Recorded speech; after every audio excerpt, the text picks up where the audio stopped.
base is dropped on a new edition of Soccer Down Here. It's a Monday. We got plenty to dig into. Yesterday at the Benz, Atlanta United defeated Inter Miami. I'm sure there will be some comments about that. Just a wild guess. I'm sure that will drive the conversation this morning. But we'll get into some other things as well. The rest of MLS, Carlos Vela, not sounding so positive that he's going to stick around with LAFC. I don't know. I feel like that might be a big story in the league. Maybe. Just saying. It seems to be muted. I don't know. Not sure why. But it is a business, as Carlos Vela said. That is an accurate statement. And the business right now has him out of contract on June 30th. It's June 20th. So we'll see where that goes. We'll look around at Matt Turner's farewell day in New England, where he didn't play. He had food poisoning during the week. But he is sent off by his now former teammates, or soon to be former teammates. Technically, he's still a member of the Revs. But they sent him off with a win. Other results around the weekend in MLS, we'll get into that. We'll look around at some of the silly season updates as clubs are starting to get busy worldwide.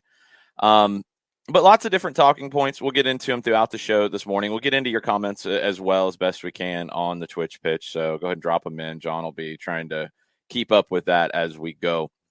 If you have not gotten your coffee set for the week, now you got a good opportunity to do that. Kickoffcoffeeco.com. Use the code SoccerDownHere15. That'll get you 15% off. And what the good folks at Kickoff Coffee do is 10% of their proceeds go to help soccer-based youth development organizations. Having worked in one for a number of years, I've watched firsthand how first, just having a soccer outlet for kids is a very positive thing. But when you combine that with some of the great work that these organizations do to use soccer to keep kids in school, to help them get to college, to give them employment skills, to educate them about disease, educate them about healthy lifestyles, all kinds of different things that these soccer-based youth development organizations worldwide do. Kickoff Coffee supports that. And by you supporting Kickoff Coffee, you support that. And you also support the show when you use that Soccer Down Here 15 code to get your 15% off. A bunch of you've already done that. Really appreciate it. It helps us continue to grow what we're doing, and it helps Kickoff Coffee grow, and it helps more kids get an opportunity to play. So thank you, thank you, thank you. Kickoffcoffeeco.com. Soccer Down Here 15 is your code. Get your 15% off and help the kids. Let's jump into the show because we got plenty of things to dig into this morning. All right, folks, let's get into this. You guys had the salty takeaway last night. How did that go? Is there anything you would like to expand upon to start the show, Jared? I don't know if really expand upon is the word I would use. It's pretty cut and dry, and it's last night. Like it's the kind of win that everybody needed, and not just because like you can have a win where you grind something out. You have to hang on and you show some intestinal fortitude to get it done and something to build off of. As nice as those are, it's really nice to have a game where you didn't really have to sweat it very much. And I know Rob Valentino felt like they weren't always in control, but you weren't constantly under a barrage from Miami. It went like go in the fourth minute through good pressure and great turnover and fantastic finish. Still's trying to figure out what the hell they're thinking to get 2 yellow cards in 4 minutes. And from then on, Miami has a couple of half chances, but you're never under a constant barrage. You finally get the second one in the second half, and it was comfortable for me. Like I never felt like it was in doubt, and that feels good because to have one where you don't have to sweat it out a bit, especially with a road trip coming up. Yeah, to read between the lines a little bit, Valentino, and he was responding to John's question about control and controlling the game. I don't think he was saying that they didn't have control. I think what he was getting at is a little bit of, he mentioned chaos. It's a little bit of that idea that even if you have control, it doesn't have to be purely we have the ball, you don't. We're going to keep it in our own half. We're going to knock it around, and that's control. Control can be a lot of different ways. And with a team like Miami, and after they get their red card, of course, they're going to sit back a little bit deeper, and they're comfortable doing that anyway because of the squad that Phil Neville has. I think Phil Neville's done a very good job with this team because he doesn't have a whole ton to work with, and he's gotten results. And he's had to do that from a more pragmatic way. He's had to take what he has and get what he can out of it. And I think based off what I saw with his teams, with the England women's national team, they play more defensive than I think he would like to play. Doesn't have a lot of choices. So he's doing what he's got to do. But when you get a red card, of course you got to get a little more defensive. And full credit to Bryce Duke and Robert Taylor for allowing Neville to not have to make a defensive sub in the first half after the red card. They dropped deeper. They did the job. But I think what Valentino was getting at afterwards is one way you deal with that, even in control, is you do open the game up a little bit. You do let it get a little bit away from safety, because when they get numbers forward, then it's easier to attack in behind. So you're going to speed the game up a little bit. You're going to add a little chaos to it. You're going to add a little bit of that. But it felt controlled in that sense. It felt like Atlanta United dictated the terms of the game yesterday. And again, they had a man advantage for a long period of time. They should have dictated the terms. They did dictate the terms. They should have won. They did win. They didn't give up a goal. They did everything that you were supposed to do on the day. And that's really all you can ask. What else stood out? Sorry, go ahead, Jared. And to your point about building that team, and we know the punishments they had to deal with, it's kind of like, I guess to me, I read it as kind of like an expansion team, where little bit. you've built a team that's able to get the job done. And because they've done really well this year, but where you're going to run into those issues with the financial limitations they have are in depth, and you're missing your starting six, and you don't have someone who can step in and do that job the same way. In the same sense of when we've seen expansion teams struggle, if they get injuries, they can build a good starting 11, but having that depth to get you through the season or to weather something, it's tough. And you see a team like Miami go through that, where you're missing a six, and you don't have the funds to go in and really build up the depth needed for that team. Right now. It's a real thing when you just look at the market values of the rosters. Inter Miami, $24 million according to Transfermarkt. Atlanta United, $81. And a lot of that is, yes, top heavy, of course. That's a huge part of it. DeAndre Yedlin is the most expensive player value-wise on Miami's roster. Gregory is next. Emerson Rodriguez is next at 2.75. And then on the Atlanta side, yes, you have some higher valued guys like Almada, like Joseph, like Luis Araujo, who are all over 10 million. Almada's at 19.8 according to Transfermarkt. You've got Moreno, you've got Sosa, you've got Robinson, you've got Alan Franco, who are all above the highest rated Miami player. But when you start to get further down the line and you're looking at guys who are providing depth, that's where you see the difference between these two. And we talked about it a lot on the broadcast. Atlanta United comes into the season with the idea that at this point you would be seeing Santiago Sosa, Osvaldo Alonso as a six, maybe both of them together at times, but one of them would be holding down that midfield. Alonso, ACL, done. Sosa hasn't been 100%. He's had a bunch of little things right now. He's sick. It's not COVID related, we were told yesterday, so I don't have to worry about that, but illness, so he misses a game. Franco Ibarra, who would have been potentially the odd man out in terms of playing time this year, has had to play a lot, and he's played very well. He's valued at 2.75 by Transfermarkt, by the way. And he was maybe the third option as a defensive midfielder coming into the season. He's had to play a lot of minutes. When you're able to work Emerson Hyndman back into the mix, when you have a guy like Amar Sejdic to bring off the bench, Miami wishes they had an Amar Sejdic. Amar Sejdic gets completely forgotten about at times in Atlanta. And you have that to be able to bring off the bench. I think the issue for Atlanta this season has been they've had so many injuries that the depth has been tested beyond normal means. And, there's only so much you can do. It's a cap league, and you got to deal with what you got to deal with. But they're into the depth of the depth at times. And that's just the reality of 2022. And look, the season doesn't start over. You don't get a do-over. You don't get any of that. You have to deal with it. And just like I feel like Phil Neville deserves a lot of credit for making it work with what he has to work with. Gonzalo Higuain goes down, bringing in Leonardo Campana has been brilliant for them. He was kept really quiet yesterday, but he's been brilliant for them. Getting into the 4-3-3 eventually with Lassiter and now Indiana Vasilev, two good players on the flanks. I like Taylor a lot from Finland. That's a little bit of a surprising one for me. You don't always see the Scandinavians come over and do well. And this isn't a Minnesota crack from 2017. Let's not even open that door, please. Taylor's a good player who fits. Bryce Duke, excellent player, very young, excellent player. He wasn't going to get time at LAFC. Bring him in. They've done a good job getting what they can. It's going to take them another year at least in Miami. But Phil Neville deserves credit. I think Gonzalo Pineda and his coaching staff deserve credit. And you look at the first goal as the prime example for me, because that first goal goes back to everything this team has worked on from day one of preseason, pressuring the ball. It's a throw in for Miami that turns into a goal in about 5 seconds.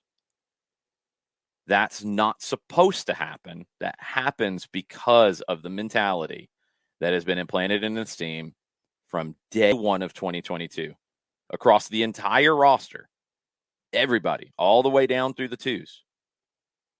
It is about fighting to get the ball back as soon as possible. And Ronaldo Cisneros wasn't even here day one.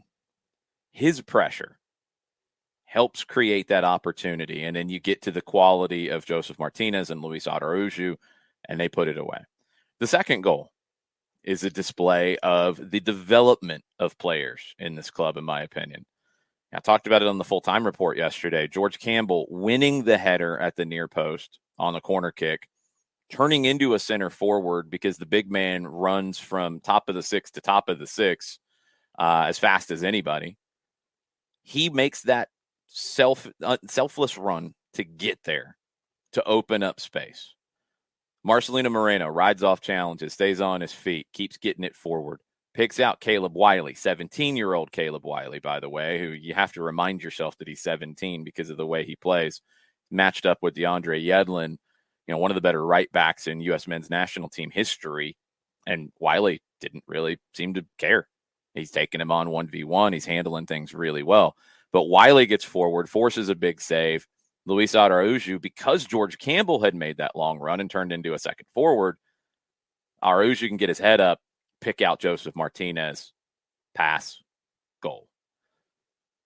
That's what you're trying to build over all of what you're doing. It's not a simple thing to build a team like this. I think Atlanta United has done a good job. I thought you saw some of those displays yesterday. Now, look, it's going to get more challenging because you're going to go on the road. If you watched any of the results from MLS this week, it's a league of chaos. And that can be a good thing. That can be a bad thing. But that also makes it harder to dominate. That's something that's just real. Toronto, not a good defensive team. I think Atlanta United will have plenty of goal-scoring opportunities there. Got to convert. Got to watch out on the break. Toronto can get some goals, but they're going to give up goals. They have all season long. Go to Red Bulls, who haven't looked great lately, although they just beat Toronto, which I don't know what that actually says. But you got to go to Red Bull. We know how difficult that match can be. That's a place where Atlanta United has never won at Red Bull Arena. And then you got to face NYC. And NYC, look, they had to scrape out a little bit of a draw with Colorado yesterday. They weren't dominant, but Nick Cushing gets it done. You get a goal from Tyler Magno, and you got to deal with them, who've been the best team in the league since the end of their CONCACAF Champions League run. So it's going to be difficult. And I think what generally happens in this is, and I'm not calling it an overreaction Monday anymore for this reason, because that's what it always turns out to be, is overreaction to everything. As good of this win is, it doesn't mean you're going to win 3 in a row on the road. And as the way this season has gone, it doesn't mean you're going to go 0-3 on the road. Each game is kind of what's on the table for that day. And as we've seen this year with all the injuries and all the different things that have happened, you got to deal with what you can deal with that day. And I think Atlanta United in general, and I think Miami this season, has done a good job of just dealing. of just dealing with the reality of the competition on the day. Atlanta gets the win here because they take advantage of a team that John Mota loses his head. It's a dumb second foul. Like, no way around it. It's just a dumb second foul.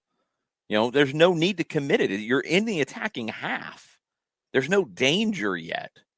You can recover and just force Marcelino out wide and not have to foul there. You don't make that foul when you're already on a yellow.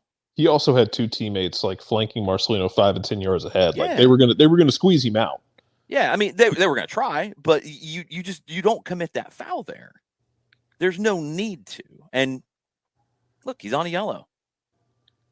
It's funny how that becomes something that of course Atlanta United got a bad refereeing decision. Do we want to play that conversation in this series? Because I can point you back to Fort Lauderdale if you want. I can point you to the definitive angle, whatever it is, on the pro website. I can send you the link if we want to play that game. I mean, look, this happens. You deal with it. You deal with what you can. Miami dealt with it pretty well. Playing a man down on the road, and he didn't have another true defensive midfielder to bring on. They dealt with it pretty well. They hung around.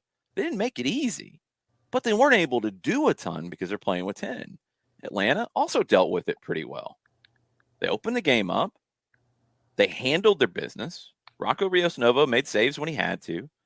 They built up the play really well with Rocco, and I think that was his biggest effect. And you handled life as it was thrown at you. That's what you have to do. Atlanta's going to have to do that in these 3 games on the road because things will be thrown at them. Hopefully not literally. Things will be thrown at them on the field, and they're just going to have to deal. What else from you, John, that you guys didn't touch on the salty takeaway that you'd like to?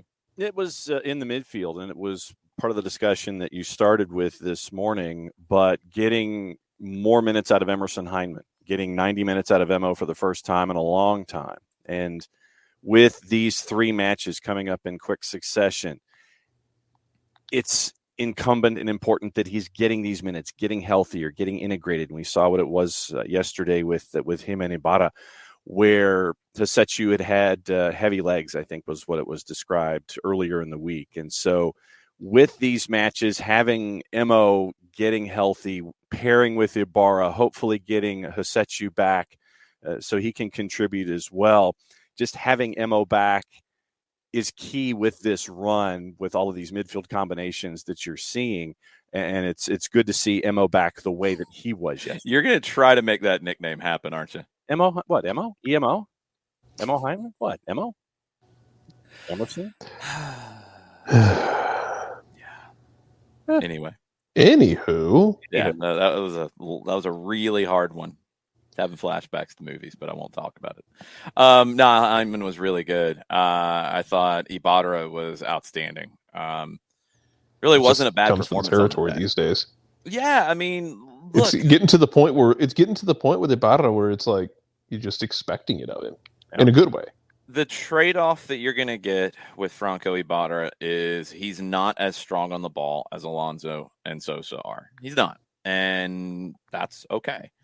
He's also better defensively than either one of them are further up the field, and that's the trade-off. And I thought Hyndman and Ibarra really found a nice balance between the two, because there were times when Ibarra led the press.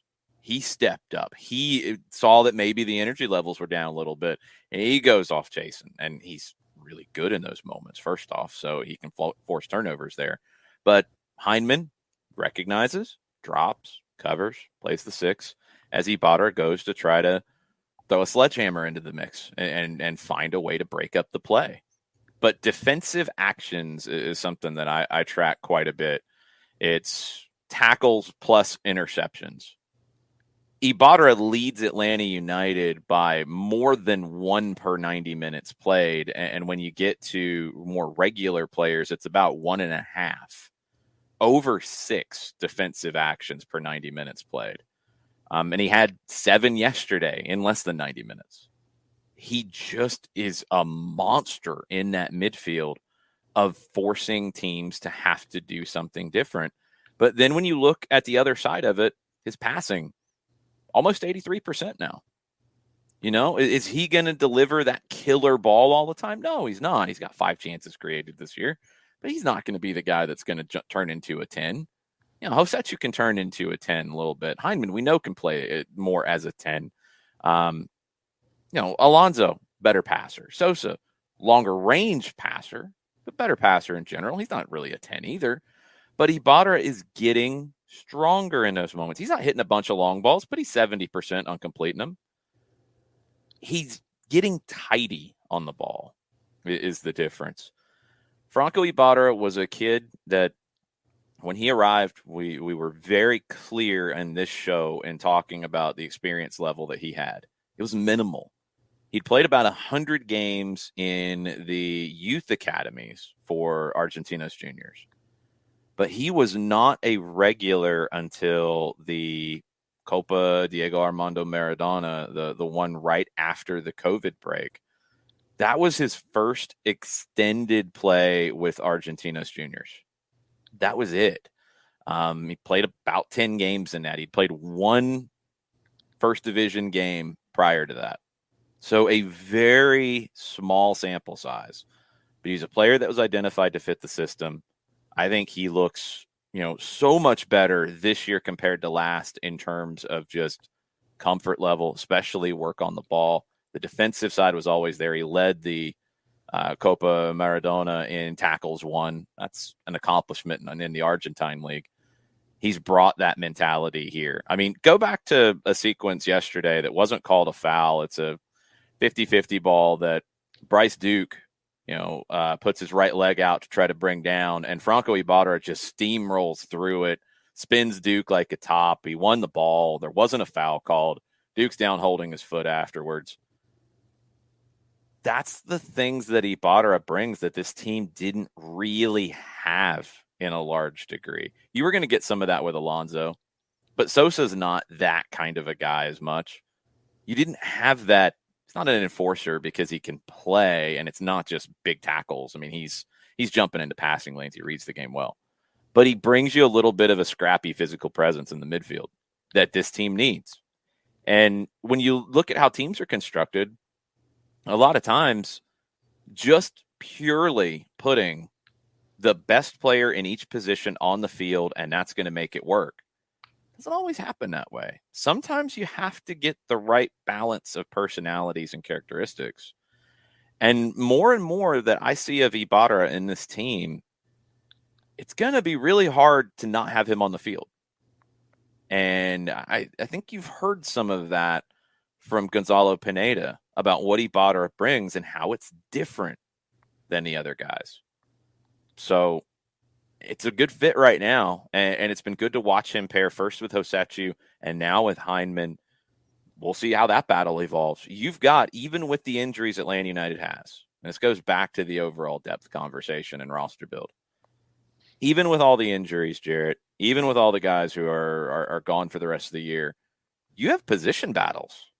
You have choice if you're Gonzalo Pineda as to how you're going to approach different opponents. You've got Cisneros who has shown you now he can do a job on the wing, and he can give you a very different look. That gives you the ability to sit an Araujo or an Almada right now out due to suspension, or a Moreno, bring them off the bench when the schedule gets a little compressed. You've got Ibarra who can steamroll through the midfield. You've got ball players in the midfield like Hosetsu, Hyndman, Sosa when he's ready to go. Sejdic is a ball player. You've got Campbell who is, when he plays like he did yesterday, sky's the limit. Sky's the absolute limit. And you got Caleb Wiley, who Gonzalo's talked about all year long. Caleb Wiley, and no, Caleb Wiley's not playing because it's a rebuilding year. Let's go ahead and nip that one in the bud, because that's a absurd comment. Caleb Wiley's playing because right now 2 options in front of him are injured. And also, go back to the beginning of the year where Gonzalo Pineda said Caleb Wiley's going to play this year because he's good. Not because we're rebuilding, because he's good. He was injured for a little period of time. He's not now. And he looked like a stud yesterday at 17 because he's been developed properly. And right now, a door opens, and man, he has got every block of brick and wood that he can find to keep that door propped open to play at left back. And he plays like he did yesterday. Andrew Gutman's going to have a hard time getting that job back It's because going to be Caleb tough. Wiley was outstanding. He was. It's going to be tough. And this is, I was kind of like chuckling to myself about it because if you're not on the Discord, so I posted some of the comments from Saturday night after the Twos lost to Hartford, and I've never heard Jack Collison that mad. And but what specifically was he upset about? Because this is important. He was upset about effort. Yes. Because his takeaway from that game was that in the second half, when they were down, that they didn't seem to dig deep and fight. And there have been, because I've watched plenty of games with that team where they have gotten knocked around by the likes of a Louisville or a Pittsburgh or a Tampa, where they lose by 3 goals, 4 goals. And he'll come in there with a lot of positive things to say about, hey, we gave up goals, we made mistakes, but they never stopped fighting. They tried to play the way we're teaching them how to play. They able to connect a couple things here and there, but they never stopped fighting. And the upsetting part about Saturday was that they just didn't seem to have that fight, which was unacceptable considering Hartford had been playing a compressed week and the Twos had some time. But what I'm not trying to get into the Twos discussion right now. What I'm getting at is I hope that made Jack Collison and the Academy's week a little bit better. Seeing George Campbell and Caleb Wiley go out there and do what they did on the first team. And I hope they took some of that film, slapped it on the screen in front of the Twos and said, this is what you can get to. George Campbell in that sequence on the second goal. That you want to talk about fight, you want to talk about effort, that's it. The kid ran after winning the header on the corner. And look, he doesn't get anything on it. He didn't touch the ball after he won the header. Nobody's going to remember that part of it. But he ran because he saw that, hey, I can go impact the game by making this run. I can go and help the team by making this run. He created a second goal just by effort, just purely by effort. And that's what it takes. And that's why I wanted to stress that, Jarrett, because it's really important. Like, Jack Collison and the Academy coaches are never going to be upset about the Academy or the Twos losing a game if they play in the manner that they're supposed to play, because that's what it's for. That's why Caleb Wiley is at the level he's at. That's why George Campbell's at the level he's at. That's why all these young kids who've come through the Academy are at the level they're at. It's about maximizing their potential. All of them have different levels of potential, but it's about maximizing it. But you can't if the effort, the work, if that's not there. And look, it happens. It's difficult. You give up a goal and it shows in the Twos game. It shows more with younger teams. You give up. You're in control of the game. You don't convert your chances. You give up a goal against the run of play after a big penalty saved by Justin Garces, and the heads drop. And you go into halftime, you make a few changes, and it doesn't get any better, and the heads drop. And that's a problem. That's not acceptable, and it won't be. And that was, just to be clear, because I've seen some comments, I've talked to some folks. Jack Collison's not yelling at the Twos in that situation because they lost. No, not at all. He's the biggest defender of those guys. He's trying to do everything possible to get them to maximize that potential. He was upset because they didn't work hard enough in the second half. And that will never be acceptable. So that was the point that he made. And I thought you saw it. And now, look, his job's easy. You bring them back in, you sit down and you show Caleb Wiley, you show George Campbell, you get Tyler Wolf's stats from the U20 game where they blew out St. Kitts and Nevis, and Tyler had a goal. You showed those kids. Maybe you bring George Bello in, because Bello was hanging out yesterday, which was good to see. Maybe you bring George Bello in to talk to these guys and say, look, like, you can be as talented as you want to be, but it's got to be about the effort. It's got to be about that heart. And I thought Campbell and Wiley specifically yesterday on the pitch demonstrated that. And that's the norm. That's the expected norm. So, I mean, that's where you're headed when you do that, when you have injuries, when you have adversity, when you have a tough day at the office in a 90-minute game where you lose the flow of it, you give up a couple chances. Can't let the heads drop. Can't have that effort level dip. That's not going to be acceptable to get the results that are expected and to get the performances that are expected, and ultimately for players to reach the potential that is expected. So that was a little bit of the entire weekend. I haven't had a chance to see it because it was going on right before the Twos game. The U19s lost in the semifinal of the UPSL Georgia league season. KSA Pro Profile got the win. Former pros in that team. That's always a good test for the U19s. So their season is over. You've got a few more weeks with some of the guys who are heading to college, and the Twos will be heading out to Oakland. They've got a tough road trip, just like the first team. They go out to Oakland next weekend, and they come back across the country to play a Wednesday night game in Charleston. And you're going to have a lot of guys away with the Academy playoffs, MLS Next playoffs.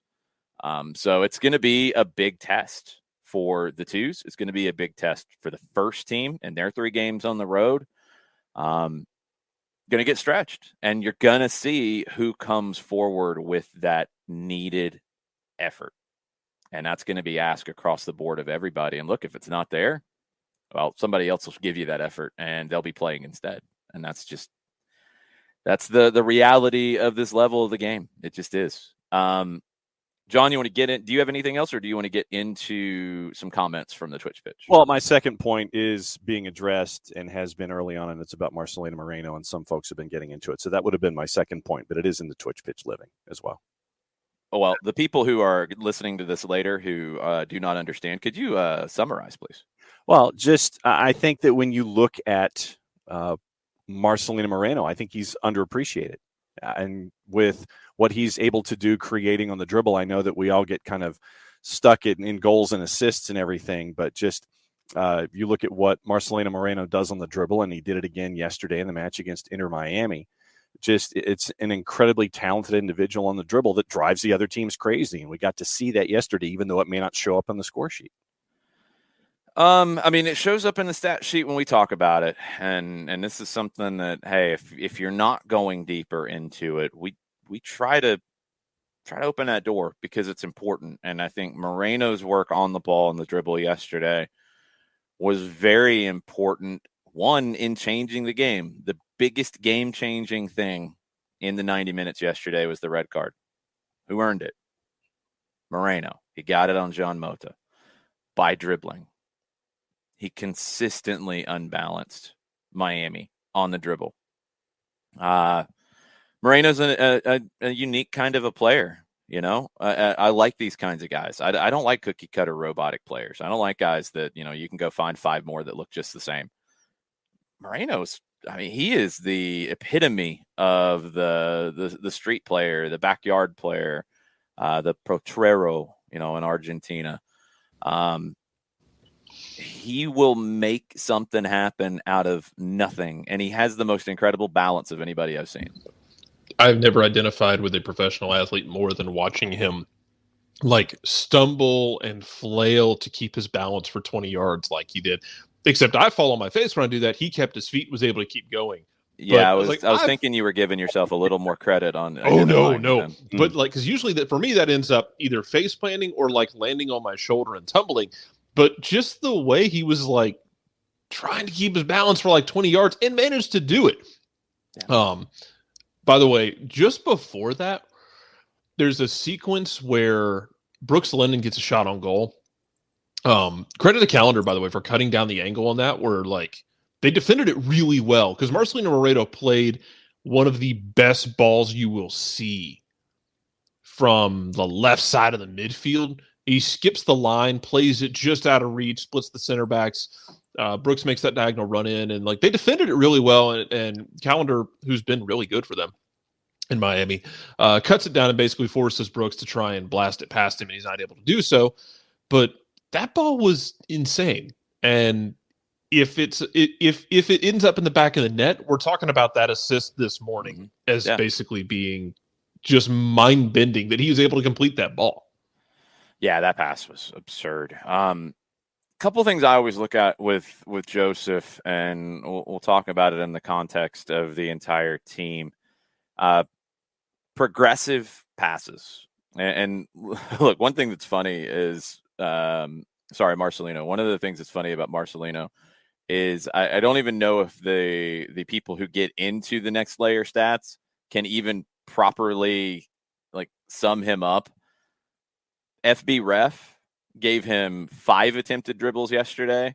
SofaScore gave him 11. So, like, where's the line? I don't know anymore.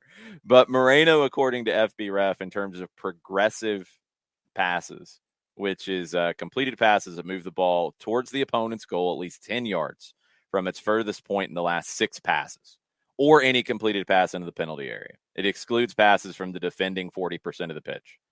Moreno of the regulars leads the team in progressive passes. Okay, carry it another step further. Progressive carries, which are carries that move the ball towards the opponent's goal at least 5 yards, or any carry into the penalty area, and excludes carries from the defending 40% of the pitch. Marcelino Moreno leads the team with 10 per game. So 10 per game there. And then on the progressive passes, you're talking about 6.9 per 90 minutes. Sorry, not per game. That's important to clarify. That is, almost 17 times that in a match, Marcelino Moreno moves you at least 5 yards on the dribble or 10 yards further with a pass to the goal. That's a lot of times. When you get into how many chances are created in a game, how many shots in a game, you get into all that. That's a game-changing kind of number. And does he do it sometimes in a way that you're like, how is he making this happen? Oh, he did. Okay. It's the production. He's outstanding. And I'll give him another shout too, and something that he doesn't get a lot of credit for. 92nd minute, it's 2-0. Game's done. There's 2 more minutes of stoppage time to play, if I remember right. Moreno makes about a 40, 50-yard defensive run to win a tackle at the top of the 18. He didn't have to do that.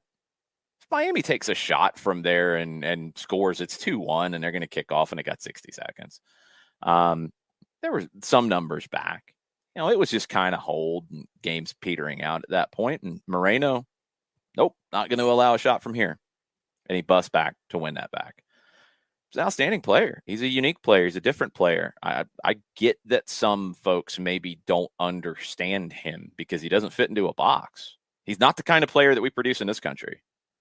He's just not. He is the classic street player from Argentina. Other countries have their versions of the street player, but he is absolutely that grinding, skilled, because it's different than Brazil. Brazil, you think of the flair, you think of the beautiful elements of it, the jogo bonito. Moreno, it's not always pretty. Is it effective? Yeah, he gets you closer to the goal about 17 times per game on the dribble or with a pass because he fights his way through everything. Love his game. Absolutely love his game, and I do think it is contagious to other players in the team, the way he plays. I do want to point out because the Twitch pitches mentioned this too, and I noticed it as well, and I'm sure a lot of people did. Gentlemen, who one-touch backheeled that ball to Moreno to set him up for the second yellow? I don't remember. That would be that'd be a one Joseph Martinez who the Twitch pitch is talking about this, so I'm always happy to bring it up because we've talked about his goal scoring for so long. His one-touch passing, when he drops back into the midfield, can be just devastating. And it can be in the final third too. Luis absolutely would give him some applause on that. Absolutely, it would. But he gets that. When you trigger that second yellow card, ball's cleared. It falls to Joseph. His back is to his. He's facing basically the sideline at that point, and just one touches it with the bottom of the studs behind him, right into stride to Marcelino Moreno. So yes, I am always happy, y'all, to discuss Joseph Martinez's one-touch passing, and that he is. We all know he's a great goal scorer, but I will not probably ever stop yelling about how good he is at the other things, bringing his teammates into games. He is a different player than he was when he arrived in 2017. He is somewhat due to age, maybe due to the knee injury, probably a little bit of all of it. He's become more well-rounded as well as a player. He likes to play the role of playmaker. He enjoys that. That was something everybody freaked out about in 2019 when that was something that he did in the way that Atlanta United played under Frank DeBoer. And Frank didn't have to teach him how to do it. He had it in him, but he's just asked to be more involved in that, not purely be somebody who runs between center backs and gets on the end of things. I don't know if he could be that guy at the same level anymore as he's gotten older. But he's become a more complete player, and he really suits this group a lot because they do like to knock the ball around, not just to knock the ball around, but to open up things like that. A little back heel, Moreno takes off. A little combination 1-2 with Araujo. Saw that against Pachuca. We see it here. Those things, you get Almada into that. Ooh, buddy. I like where it can go. And Joseph, 2022 Joseph, is a very different kind of a player than 2017, 2018 Joseph was. And it's been an evolution. And yeah, probably the knee injury is factored into that. But he's a more complete player. And he just gives you some different elements now. Also, the guy, I think if I'm not mistaken, on the second goal, after he puts it in the roof, I think the first guy he points to is actually Wiley. Well, because Wiley created it. Yeah, but it's not. But it is, and I know that. But I mean, it's to the point where it's his vision, his awareness is very, very good about where to be. About we know about how to find the half spaces. But to your point about it's everybody knocking the ball around, it's everybody contributing, it's the kids getting involved. It's Caleb Wiley trying to dribble two guys and putting a shot on goal. Callender did everything he could on that second goal. Mm-hmm. He gets hand to it. If he goes off his fingertips and goes into the back of the net, I don't know that anyone's blaming him because of the way Wiley hit it. But he does everything right. He gets to it. He pushes it to the wide side where play isn't, and he just happens to find Luis Araujo on the other side, who is not who you want to find on that moment. But yeah, everybody just jumping in and doing the damn job, man. Yeah, look, I mean, the thing about pointing to Wiley, because Mike brought that up too on the full-time report, I almost take that stuff for granted at this point because Joseph, and I think Pineda's talked about it. I'm pretty sure Valentino talked about it last year a little bit. What Joseph gives this team, yeah, he's wearing the armband yesterday. He doesn't have to be the captain on the field to be a leader. He is somebody, as Michael Parkhurst told us on Friday, who elevates everything around him because he's demonstrative. At times, I worry about his body language a little bit. But these guys work together on the training field, and that's why when you see him frustrated because he doesn't get the ball that he wants or the play isn't made the way he wanted it, it's not personal. It's not a personal attack because you also get what happens there. Joseph puts the goal away. He could run off and celebrate all day because, I mean, we know what Joseph means to this team and this fan base. But he goes to make sure that Wiley gets his love from it. And he's done that pretty consistently over these last few years. Again, it's part of maturing. It's part of, the role that has changed for him. It's not Lorenowitz and Parkhurst and some older guys than Joseph who are running things and organizing things and setting the tone. Joseph, in a lot of ways, is setting the tone for this team. He's the Wiley veteran compared to Moreno and Araujo. And definitely compared to Wiley and Campbell and Almada and Ibarra, he's embracing that role, and it's really cool to see. And yeah, he will get on you when he wants something different, but he will also celebrate with those guys when they do something well.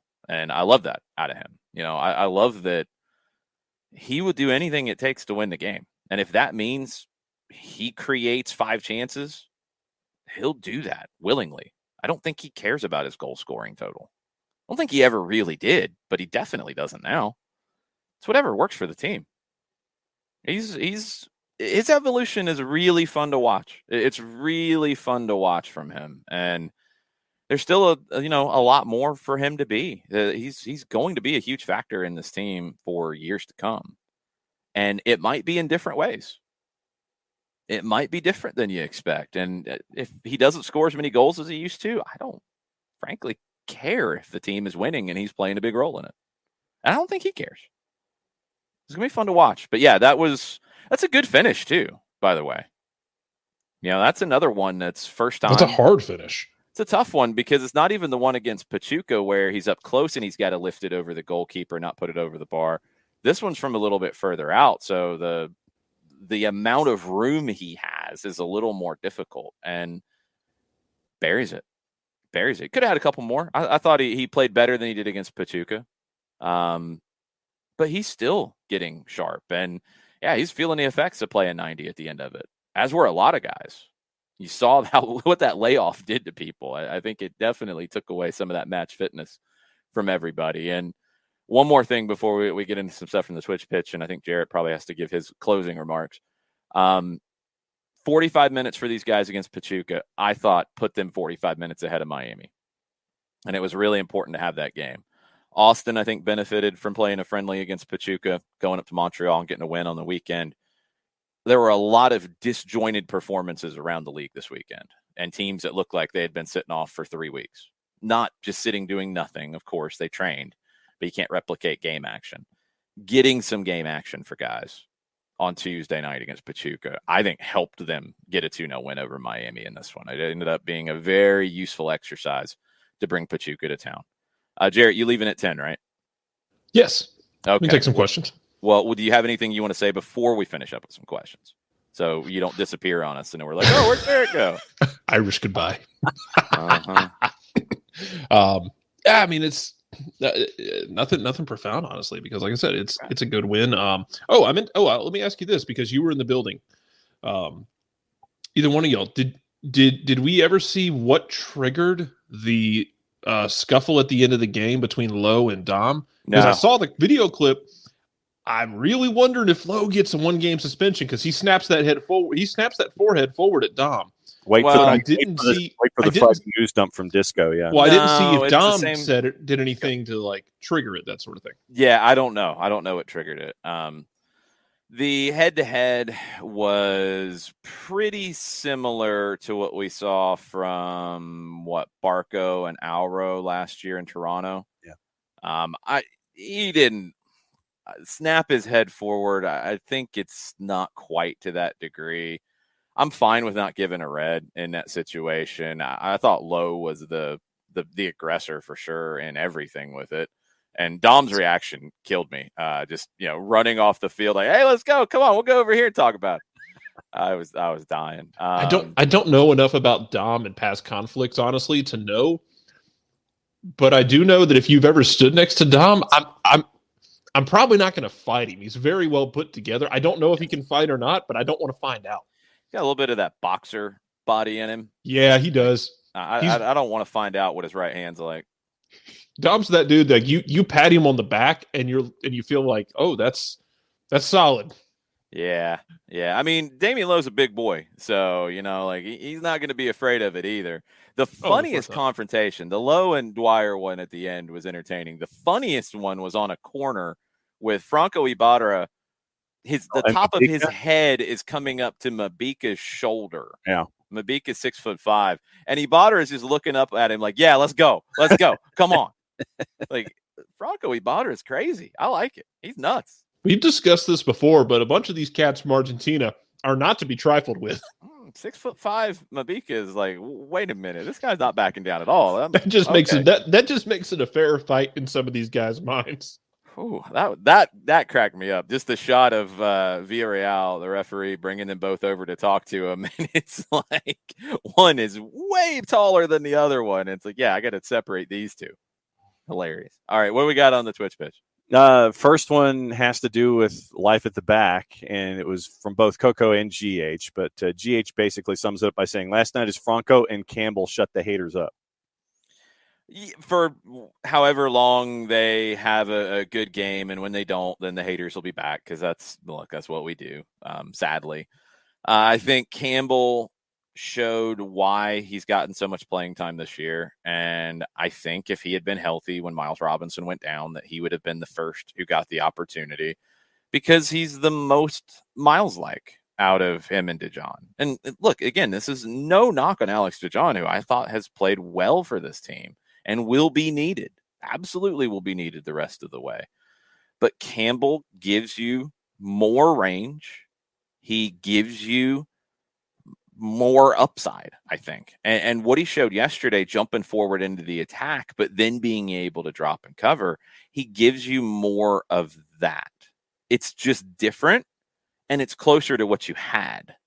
So all your preparation is then useful, and it all fits together. I think they work really well together. And again, the whole back line, I think Wiley and Lennon on the flanks and Rocco in goal, I think it went really well. We had Campbell on the full-time report, and thanks to George for taking the time to chat with us. He said the communication between all of them is pretty good. And there were a couple times that it looked like Rocco called people off. There was one miscommunication issue where all of them kind of waited for somebody else to take it. It ended up not being anything important, but Campbell said the communication is pretty good, and they all understand enough Spanish or English, depending on who it is, to know what they need to do. And that's only going to continue to improve as well, the more they just play together. But Rocco did well organizing from behind. I thought Campbell and Franco were both outstanding. We've talked about Campbell a lot. I don't want to diminish what you got yesterday from Alan Franco, who at times it does get, I think, just yelled at way too much by people. It doesn't make any sense. He had 2 interceptions. He had a tackle, according to SofaScore, 91% passing. Campbell was 60 of 61 passing. So between your center backs, you had 8 incomplete passes and 127 completed. I'll take that. And neither one played it long a ton. Franco was 1 of 3 on the long balls. Campbell was 2 of 2. Because you didn't need to. And I think that was another element of Rocco, being able to build up the play faster, because he's a field player with the ball at his feet. He's just that good with the ball at his feet. So you could get into the attacking half so much quicker. And what is it we've always talked about with build-up play out of the back? You want to do it cleanly. You want to get it done quick, get into the attacking half, get positioned. When you can do that, you're going to be more effective. And I thought Atlanta United was consistently yesterday. And it's going to be on that note that I take my leave, but I should return. Okay, well, then we might see you later. Y'all didn't want an Irish goodbye. I'm giving you a proper goodbye. Thank you. Not just y'all, the Twitch pitch. Yeah. They complain too. Yes, they do. All right, we'll see y'all. Bye. Hi. John, tell us about our good friends, Lemonize. I can certainly do that. QR code over my left shoulder for those of you watching on Twitch. For odor-free, clean, fresh air, one place you need to go. It's a Lemonize service, deodorizing enclosed spaces like houses, apartments, and condos. They've created a customized solution that eliminizes all organic odors, including those like pets, cigarettes, and food. Realtors and property managers use a Lemonize service to eliminate bad odors to help them sell or rent those homes or facilities that much faster. It's a turnkey process. It makes it easy to work with those realtors and property managers. Kind of the environment. We like that these days. It's a very green way of going about getting rid of odors without any kind of toxic residue whatsoever. Different than our favorite masking agents that we have under the sink, because when you reach under the sink, you take out the masking agent, you spray it in the air. That's why they call it a masking agent. You're masking the odor and not attacking it, all the way down to the molecule, like Lemonize does with their proven scientific formula. Pricing very, very easy, one of 2 ways, either by cubic feet or parts per million, to come up with a price that's affordable for you. The Lemonize offering results in 24 hours or less. If you have any kind of questions, frequently asked or otherwise, one place that you need to go is their website, Lemonize.com. But do us a favor here at SDH. After the .com, go /Atlanta so they know what part of the world that you are reaching out to them from to end a sentence in a preposition. So your full homework assignment is ELIMINIZE.com /Atlanta, Lemonize.com /Atlanta for odor-free, clean, fresh air, as we talk about everything that has gone on in the weekend, including Atlanta United's 2-0 win over Inter Miami on a Monday. The Lemonize service, proud sponsors of everything SDH. All right. We got a bunch of other stuff to get into. We'll get more comments from the Twitch pitch here in 1 second. But looks like, according to some reports that are bubbling up, Romelu Lukaku will get his move back to Inter. They're supposed to be chatting today. Keep an eye on Spain. Marcelo Bielsa could be back in business at Athletic Club in Bilbao. It depends on the club's presidential election, but he is the favored new coach of one of the candidates, and that will probably help said candidate get elected because Bielsa's beloved in Bilbao. Bunch of other players to keep an eye on right now: Frankie de Jong, Robert Lewandowski, Raheem Sterling, Lewis Ferguson of Aberdeen. They might make another sale after their potentially record-setting deal with Callum Ramsey headed to Liverpool. And talk about playing young players. These are the things that can happen when you play young players. And when you're a club that could use the revenue coming in to rebuild a squad that didn't happen when you wanted to change the play style, and you bring in a new manager, and then the new manager plays the kids, and new manager loses his job because the kids make some mistakes, because you're changing the play style and you're believing in the kids and playing them. But then you end up setting a record with a sale from playing the kids. Man, that'll make your head spin, but that's where things are at Aberdeen. Lewis Ferguson, who was convinced to stay, he could be headed to Millwall, according to some reports. You've got a number of Mexican national team players who could be on the move as they look for playing time. That's a conversation on the U.S. men's national team side, too. But lots of rumors like that popping up. We'll get into a lot of that on Soccer Over There this evening and some of the details, but could be a big week in terms of player movement as preseasons are going to get started in Europe here really quickly. They already are in some cases, because the season's going to start really quickly in Europe because they want to get games in before the World Cup shuts everything down for about a month. So it's going to be a weird flow in the silly season. It's going to ramp up really fast, and I think we're going to see some of that this week. So be on the lookout for that. On the other side of the game, Barcelona did approve the sales of minority stakes and different things that the membership had to approve last week. That's done. That's going to help them. They still got to get those things done before 30th, but that's going to help them get the profit and loss sheet looking good this year, and it's going to help them have more room in La Liga's cap to work with next year. It's a must. Now they got to move after getting the approval to be able to move. Reports out of France, Zinedine Zidane not going to take PSG. He's going to wait on the French national team. Pochettino, I think, still hasn't officially been fired. Neither is Leonardo, but Leonardo's replacement's already working. Pochettino's just in limbo, although it sounds like it's all approved that he's gone. Christophe Gauthier is the one that is being negotiated with, according to French reports, to replace Pochettino. He is at Nice. He's got 2 years left on a deal there.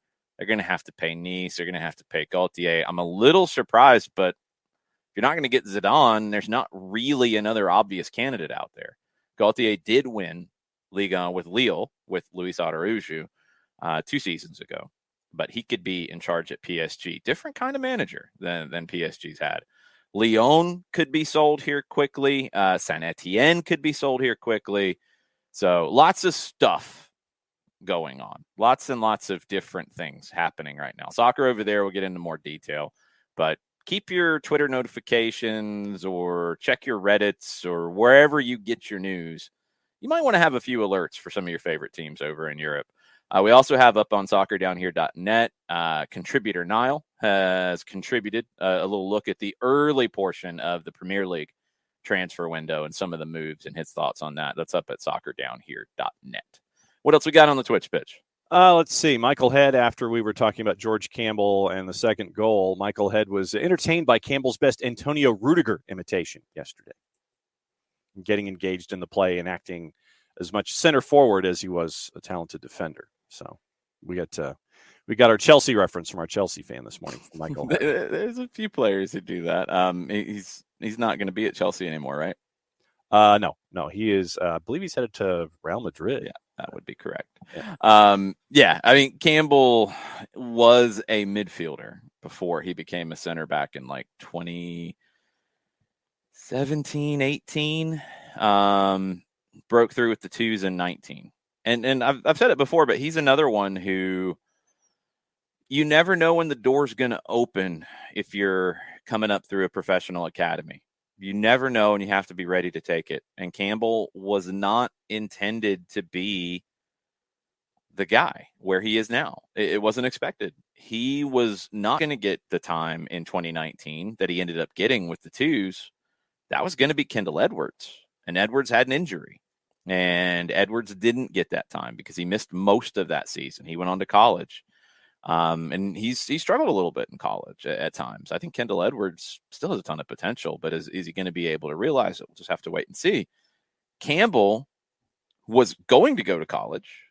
He got all that time with Atlanta United too, and earned himself a pro deal because the door opened for him, and he made it happen. That's what happens so often in this game, where your time might be coming, your time might not be coming, and things happen, and you get an opportunity to show what you can do, and then you earn more time, and then you earn more time, and then maybe you earn a move up a level, and you just keep going. Campbell, one of the hardest working guys you're going to find, and I think he's still got so much raw potential. Sky's the limit for him. I can absolutely see him wearing a U.S. men's national team kit down the line. Absolutely. I said it last year, 2026 World Cup, he could be in the mix. I think he will be in the mix. Shiva says, is it just me, or do you guys feel more comfortable with Campbell in the back? Well, again, Shiva, and this just goes back to what people have said for a long time about all of this. They weren't saying that before. There were people who were saying that Campbell wasn't very good. He looked uncomfortable on the ball, or he looked awkward on the ball, or he had this giveaway, or he made this mistake, and we are not comfortable with Campbell in the back. That's why the short-termism that I think we do in how we talk about this team, and maybe it's a local thing, maybe it's just how everybody talks about every team. I don't think it is. I think at times we get a little bit too wrapped up in game to game and, oh, this player's bad now, this player's good now. No, they had a bad game or they had a good game. You have to look at who they are over time. How are they most comfortable? I said it for a while. I think they are more comfortable with Campbell because I think he is more like Miles Robinson, and the team is built to play with a center back with that kind of range to cover so much ground. Because if you're going to play a higher line, you have to. I think Alex DeJohn did a very good job at that. I don't think Campbell makes the team more comfortable because of the comparison like for like with DeJohn. I think Campbell fits the play style a little bit better. Therefore, everybody is comfortable. But also, George Campbell's just a good player. He's just a flat-out good player, and he's going to continue to improve. And I don't think he's gotten enough credit from people in general about his level of play. I think Gonzalo Pineda and his coaching staff love what he can be and love what he's turning into. And he plays like he did yesterday. Easy to feel comfortable when he plays like that. Now, I think he's played better than he gets credit for this season. And I think he's going to continue to improve. But yeah, he plays like that. You're obviously comfortable. But I think he just fits the style of play a little bit better. And that's why maybe on a day where he plays well, like yesterday, it feels more comfortable. Couple thoughts about Miami, Inter Miami. Bart with a one-liner: the England women's national team was more talented than this Miami team. LOL. Yeah, and the level they were playing in, absolutely they were. They also didn't have salary cap restrictions. So, Chris Henderson's done a good job in starting the rebuild, but it was going to be a longer rebuild. It's bad when you have to rebuild after, 2 years of a franchise, but this is what happens when you screw things up at the beginning. I'm glad they recognized it. But yeah, they've got work to do. I mean, look at the starting lineup from yesterday for Miami. On the back line, DeAndre Yedlin was a good signing. DeAndre Yedlin's a good player in this league. McVay's been solid. Drake Callender, they went out and identified very early on. They got him from San Jose. He was the homegrown goalkeeper there, or could have been a homegrown goalkeeper there. He became one from Miami when they got his rights. It's shown that they had that idea right from the beginning. He has come into his own. Drake Callender's a very good goalkeeper. I'm not sold on Lowe as a top center back in this league. I don't think he is. I don't think he's quite, talk about providing confidence to the team. I don't think he gives you enough of that. Mabik is a fascinating project. I don't think he's a lockdown starter in this league just yet, but you have somebody 6'5" who can run and play like he can. Yeah, you want to see what he can turn into. Jean Mota made a dumb mistake yesterday, but Jean Mota's been a good signing. Gregory is a good holding midfielder, one of the better ones in the league. Good in that position. I like Taylor a lot. Not a big money signing, but Taylor's a nice player. That was good scouting to bring him in. Bryce Duke has a ton of potential. Vasilev, getting him back on loan from Aston Villa, where it seems like he has no future. Make it permanent. Get him done. Get him some stability. I think Vasilev turned into a really good player. And Neville's getting the best out of Lassiter. You know, Lassiter's been a guy who everybody expected to break through. It just hasn't happened. He went back to Costa Rica. And now playing on the wing with Campana as the 9, I like it. It's not bad. But now you've got to figure out, okay, what are you going to do when Gonzalo Higuain is gone and you have another designated player spot open? You have one open. Doesn't look like they're going to get Götze, which I don't think really made a whole ton of sense right now. They've probably been helped out if they don't get him. You look at the guys off the bench. I thought Emerson Rodriguez was really good, really interesting as a player. I like him a lot. Kieran Gibbs does a job for you. He's not a starter at this level anymore, I don't think. Jairo Quinteros will be battling with Mabika to be a starter potentially. Ryan Saylor could be a nice piece coming out of college. I haven't seen enough of him to really know yet. Ulloa is decent depth. He can play anywhere in the central midfield. Ascona, I don't know if he's going to come good. You go further down the line and some other guys, there's not a lot more beyond that. They've got to build everything up entirely. They made good moves this year to do it. They got out from some bad contracts. They cleared some space. They got in some decent young players. Now see what they can do in the upcoming windows. And yeah, they have to have a plan. If they can get Lionel Messi, they have to have a plan to get that done. Because if that's on the table for them, you move everything to make it happen. Because that's a game changer for the franchise, for the league, for everybody involved. So you have to almost have two plans of action, or you're holding a designated player spot in case at the end of the European season, Messi's ready to come over to MLS. You gotta plan for that, because if they can do it, that's going to open up a lot of possibilities in who you can add to make this team better too, because you're going to get guys who want to play with Lionel Messi.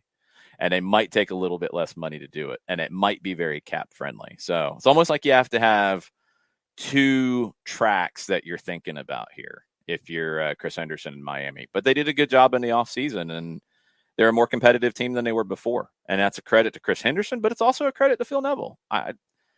I think there were a lot of people who had a bad impression of Phil Neville because they just did coming into this. I mean, Neville said, I think he had a quote, I'm paraphrasing, I don't have the exact quote in front of me, about the women's national team being a stepping stone to a job in the men's game. That really upset some people. Could he have phrased it better? Absolutely, he could have. Is it necessarily an incorrect statement? No, it's not. In the reality of the situation, it's not. I think he did a great job by that team. Seemed to be great togetherness in that group. He got them to a semifinal. They outplayed the U.S. in the semifinal in 2019. He took them about as far as you could, and as far as they'd ever been. That's a credit to his coaching. So I think he's a good coach. I think he's done a good job. He didn't like the referee yesterday. Of course, he sent off one of his players. You're not going to get many managers in that situation who are going to come out and say, I thoroughly agree with what the referee did. Yes, my player did a stupid thing. And yes, the referee, 100%, 10 out of 10, A+. No, it's not going to happen.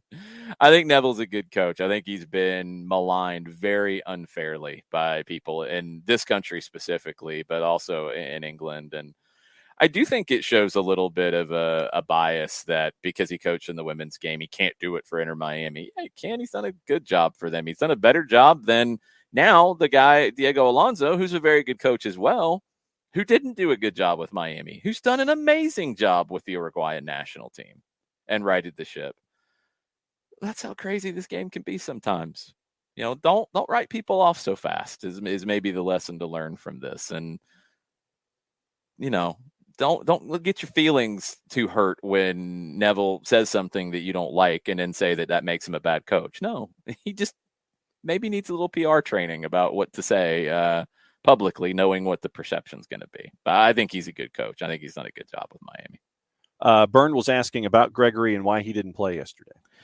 Well, I'd like to tell you, but Miami does not seem to believe in media notes. I don't know why that is. They've only done 2 that's in the shared section of the MLS website that we can see this season. They've only done 2. I don't know why. I did not find any direct quote about it. So it's kind of weird. I don't know. I wish I could tell you, but I don't know. There wasn't a suspension that I'm aware of.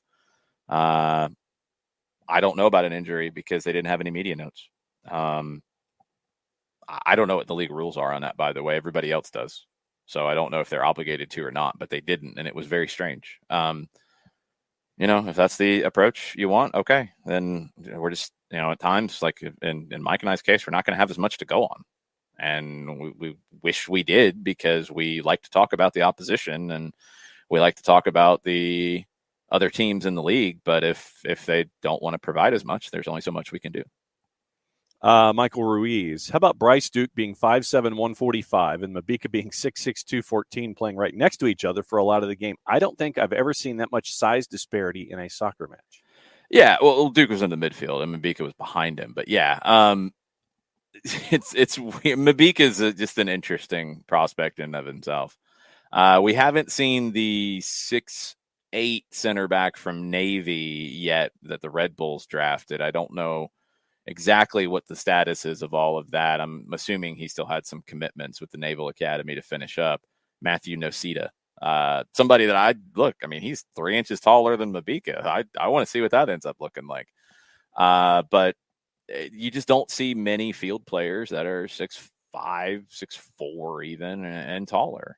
And you see far more of the 5'7" guys. So I'm curious to see what Mabika can be in general. He's raw. He's very, very raw. But Duke is a player I really like. I thought he deserved more of an opportunity at LAFC, but look, they had guys in front of him that are, huge pedigrees. So it wasn't going to happen for him. Smart trade for everybody involved. Great identification in terms of talent from Miami to bring him in. He's got a big potential.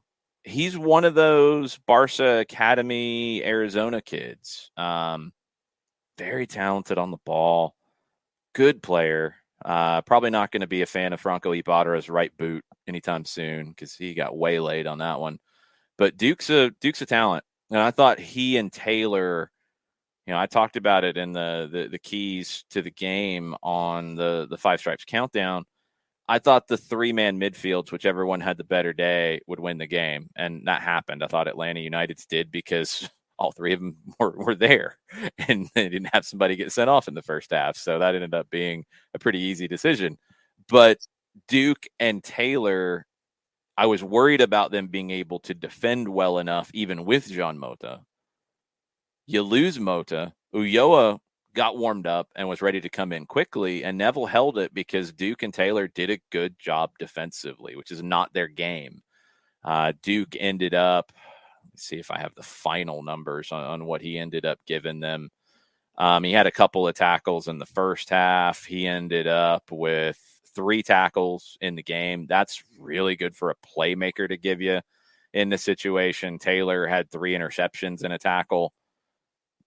That was impressive to see them be able to kind of sacrifice for the team and give them a little bit more in those moments after Mota's red card. That was dumb and hurt the team and changed everything for the game.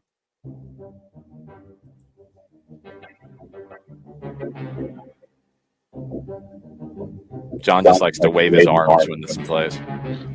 It's good to have a brand. John can do what he wants. I just enjoy my brand. I thought John waving his arms was his brand. It is. The music's my brand. I just enjoy it. I was Okay. just getting down with Jarrett's music. No, you weren't. I hope not anyway, because that's just weird. Anywho, Yeah, don't get down with things, please. Don't do that. What else we have on the Twitch pitch? Jesus. More No, Miami. nobody wants to see John getting down with anything. No. I'm sorry. Not even with my good or bad self. No. Sam Williamson says he feels bad for Miami. They had more fans at the Ronaldinho exhibition match than they do at MLS matches. It is Ronaldinho. And there are a lot of other stars too. Vinicius Jr. was there. Those are two that I ended up seeing. Lots of guys were there. You know, Miami's a star town. That's the reality. And that's why if you potentially can get Lionel Messi, you change everything to get Lionel Messi. You do, because you're going to pack that building every single time. 100%. And you're going to pack the new stadium if you can get it done fast enough and Messi's still there. All of that will happen. So it's a star-driven town. And when you have stars in the building, you're going to pack it out. Miami as a team has work to do to earn that. But I'll tell you this, and I've said it from watching games, being down there earlier this season for a Sunday afternoon early kick. I love the atmosphere in Miami. I love the atmosphere that their fans bring. It's such a cool stew of different styles, different vibes, the drums and the songs, and I absolutely love it.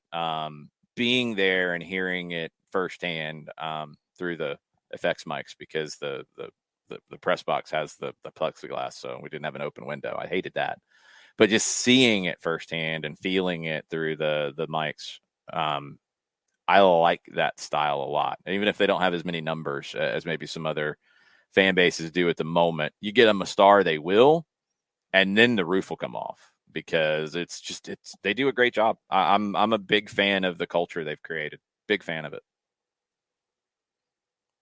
Also on the board, folks going back and forth amongst each other about possibilities and new players coming in, what have you. Wagner is asking, assuming some of the rumors are true, with the earliest we would see the new players, would it be the Austin match? July 7th is when they can be on the roster if everything is good to go. That's so as soon after that, because they can train before. They can be announced before. We've had Lorenzo Insigne announced for a long, long time, and he wasn't going to join until July 7. So, yeah, I mean, it's just they can't be on the roster until July 7, and they can play in anything after that. Bart is asking if he can overreact to Rocco Rios Novo's performance yesterday and Tuesday. He was concerned after watching some of his play with the twos, but these two games showed a very different Rocco Rios Novo than I've seen before. Specifically, he caught a lot of shots and crosses. I don't think he would have last year, and he seemed to do a good job passing to his defenders and midfielders. Well, I think the last part's definitely an overreaction, because he's always done that. That he did that the minute he walked into the team with the passing. That's always been there. The crosses, I mean, I don't remember there being a massive issue with it before, honestly. The only issue is just his height, and he can't really control that. So I think he's always dealt with that well. I think it was an overreaction to feel worried about his performances with the twos, and now this is the normal reaction, in my opinion. It's not the overreaction that he played well on Tuesday and played well in this. The overreaction was the worry about the two games with the twos, where they had as makeshift of a makeshift defense that you could have in those games. Noah Cobb wasn't available. Nelson Orji wasn't available. Efrain Morales is converting to a center back again. Not really again. He played it a little bit before, but he's playing it right now because it might be his better pathway than playing a six. Especially when we talk about all the sixes in the club right now. Center back might be a spot that at the moment, if he played well, he could potentially get into the first. He's on a first team contract, so he could potentially make his way to the bench. But it's a work in progress. He's made some big mistakes. He's also made some really strong plays too. And I thought he had a really good game in the last clean sheet Morales did. In this one, this pass game with the twos, I don't think he had a bad day. But Rocco caught him earlier on in that transition, and Aiden McFadden playing as a center back, and just, academy kids playing as center backs in a 3. I mean, all over the place. So I didn't feel like Rocco gave up any bad goals in those games that he played for the 2s. I think the overreaction is worrying about those games. The normal reaction is what we saw in these 2. He's a year older. He's comfortable with the style of play. He's comfortable getting those touches in possession. And he made the plays that I expect him to make. He didn't have to deal with any really difficult crosses against Miami. Let's be fair here. But 3 saves? 3 good saves. Good performance from Rocco in general. And it's about what I expected. It was just getting him back to that point, because he went back to the reserves at Lanús and he wasn't playing. So you've got to build him back up a little bit. And, going back to what I said before, he wasn't going to walk in the door from Lanús's reserves and have the job handed to him. He had to get sharp. The Pachuca game, another big element of having that game scheduled, was you could give him a game with the first team ahead of games that count. You could get him a couple of 2s games to get him sharp.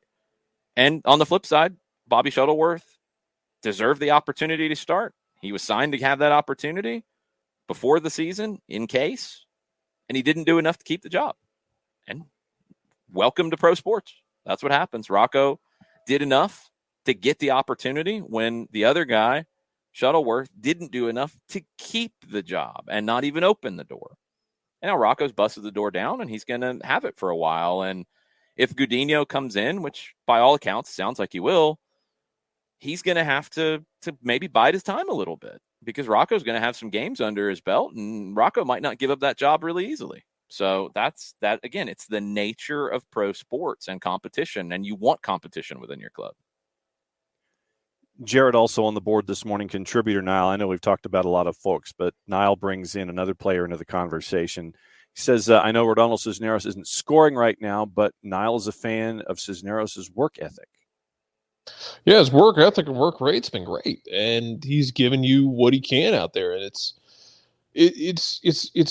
sometimes thankless because you're not always going to end up on the score sheet, and sometimes it's going to be tough because you're going to feel like, so and so is not giving you goals, not giving you assists right now. I mean, sometimes you do the thankless work, but it's not like he's going out there and pouting about it. Certainly, so he's getting forced into that position. He's been doing well with it, and he keeps giving you minutes. Like, that's really all you can ask of him. And then when you need it, and he did, and as far as I'm concerned with Cisneros, he did his job. He had 4 goals in 8 games, I think 9 games for you.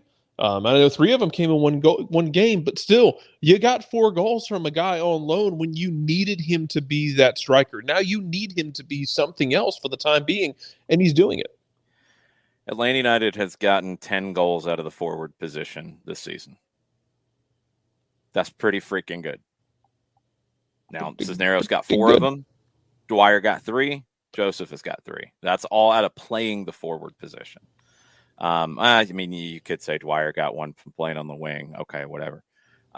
Forwards on the roster have given you 10 goals for Atlanta United this season. That's really good. And Cisneros has been a part of that. And I think the element with Cisneros that I have liked from the beginning, and why I think he is the guy right now with Almada out to play on the flank, is how willing he is to put the work in off the ball. He leads the team in attacking third pressures per 90 minutes, ahead of Joseph. Joseph has picked that number up in a big way in the past year. But Cisneros leads the team. So you're going to get that work out of him, and his pressure is what creates the first goal. So he had an effect. It's not purely time on the ball and those situations. He gave you a threat over the top with his pace, and he gave you a good, hard-working defensive side of his game yesterday. And I thought the second half he got involved a little bit more and got more touches. So I was really pleased with Cisneros' game. Not your Aunt Martha loves seeing Emerson Hyndman back yesterday. Bring back Almada, she says, and freak some teams out with that high speed and goal-hungry offense.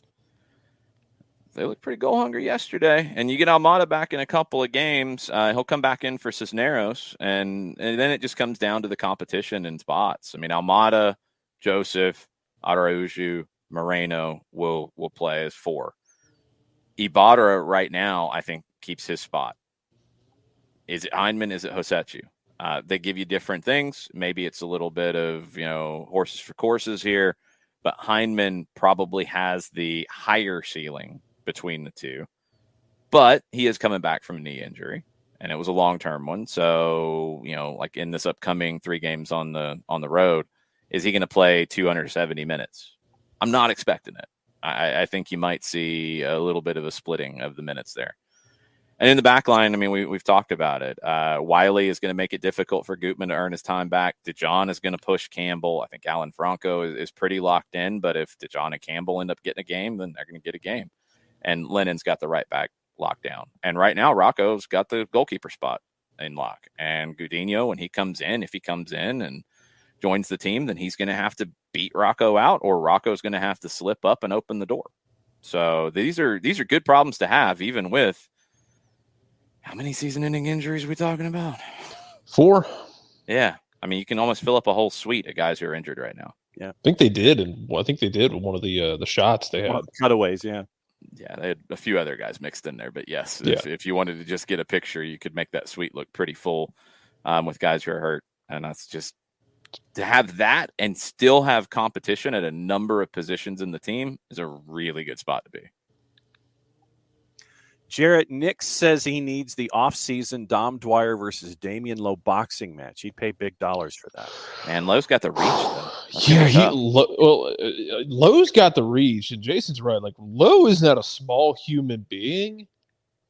That could be a lot of fun because Dom would have the power, but Lowe would, if Lowe's got a jab, it's going to be tough for Dom to get inside. It is, but I think Dom seems like he might be that kind of guy who has that I can take a punch or 3 or 4 just to get inside energy about him. Maybe. Also, he seems like the kind of guy that when you punch him is going to laugh. Not because he's impervious to pain, but because he knows it's going to make you even more upset. Yeah, that's always a fun tactic. I did that in high school once. Somebody threw an elbow and busted my mouth, and my reaction was to laugh. People got a different look at me after that. That guy didn't touch me again the rest of the game. I know that much. Well, that's the thing is you can get inside someone's head real quick doing that stuff. Yeah, I didn't even think about it. It was I don't know. It just made me laugh. It was such a stupid cheap shot. Anyway, yeah, I could see Dwyer doing that. That's all. It gets a funny reaction from people when you pull that move. Yep. Burns says that Barr will be a good test case to see whether European teams actually scout MLS for South American youngsters, because if they do, somebody should pick him up. His playing style will fit a lot of teams. Yeah, I mean, he's 21. He's got now probably about 35 to 40 pro games under his belt with a first team. By the end of the season, he'll be over 50 in that. Yeah, they should. Well, and if they don't, then that's on them. It's not anything that MLS has done wrong. And that's the counter to that I'm, Burns not saying it, but people do like, oh, well, you shouldn't go get these guys because Europe doesn't scout them. Well, Europe should be scouting them.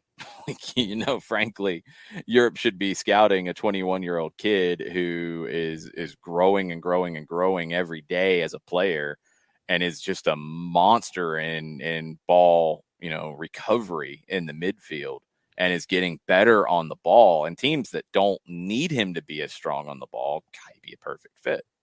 Be an absolutely perfect fit. Teams that want to play a pressing, aggressive style, man, he'd be an ideal fit for them. And he'd be cost effective because Atlanta didn't spend big money to bring him in from Argentinos Juniors. And it would then create maybe a different level of pipeline because, look, Argentinos isn't one of the biggest clubs in Argentina. Generally, their guys end up going to Boca or River. Riquelme did that back in the day. Diego Maradona did that. So you have that situation where, okay, he's a holding midfielder. If he goes to Boca or River, is he going to play? Probably not. Comes here, and yeah, hindsight probably had a big hand in wanting to bring him in. He's probably on a list Cool. Liked it. Liked the dollars, liked the scouting. Took a look at him. Yep, he fits what we want to do. Let's get the deal done. They get the deal done. He's valued at 2.75 according to Transfermarkt. If a German club came in, for example, who plays a pressing style, and wanted to bring him in for $5 million, you've turned a nice profit. And everybody wins in the scenario because I'm sure Argentinos would get a cut. I'm sure there's some kind of a sell-on fee. Franco would have had a faster pathway to get to Europe, which he wants to get to, and Atlanta's made a nice profit that they can go and then reinvest. They should. I think he'd be an excellent fit for a number of German clubs, and we'll see if they scout. Martha's asking, are Sosa and Gutman the only players we're waiting for injury return this season? Hernandez. Yeah. Hernandez is the other one. And let's see. I'm still scanning more information. A lot of compliments about the back line yesterday and into the conversation about the twos. Sam talking about Caleb Wiley specifically. Wiley's almost scored 3 goals in MLS and he's only 17 and only played a handful of minutes. Quoting Sam, the boy a baller, end quote. Mm-hmm. Yeah, you get Europeans recognizing that too now on ESPN. Well, no. Well, I don't know what John Champion said. I didn't hear it. But Janusz Mihalik is a U.S. men's national team legend who noticed this and tweeted about it. Oh, I mean, Champion giving him credit too is what I'm saying. Okay, good. I didn't hear that part. So yeah, sorry. Qualified. Just making sure that Janusz gets his U.S. MNT credit. No, no, Janusz as well. Don't get me wrong. I'm not trying to exclude him. I know. Champion did give him credit. Yeah, that was the one I saw. So, look, I mean, if you've listened to this show, you've heard about Caleb Wiley since 2020. First off, it's why we talk about the twos. It's why we talk about the academy, because when they get this opportunity and deliver, we try to give you those talking points ahead of time. That's why we dig so deep into all of this. That's why we do it. Wiley at his age and what he's shown already, I would not be surprised if calls have been fielded. Doesn't mean they're offers, doesn't mean they're real offers, doesn't mean they're good offers. But yeah, you're going to turn some heads when you're playing like Caleb Wiley has. And the confidence he showed yesterday. Love it.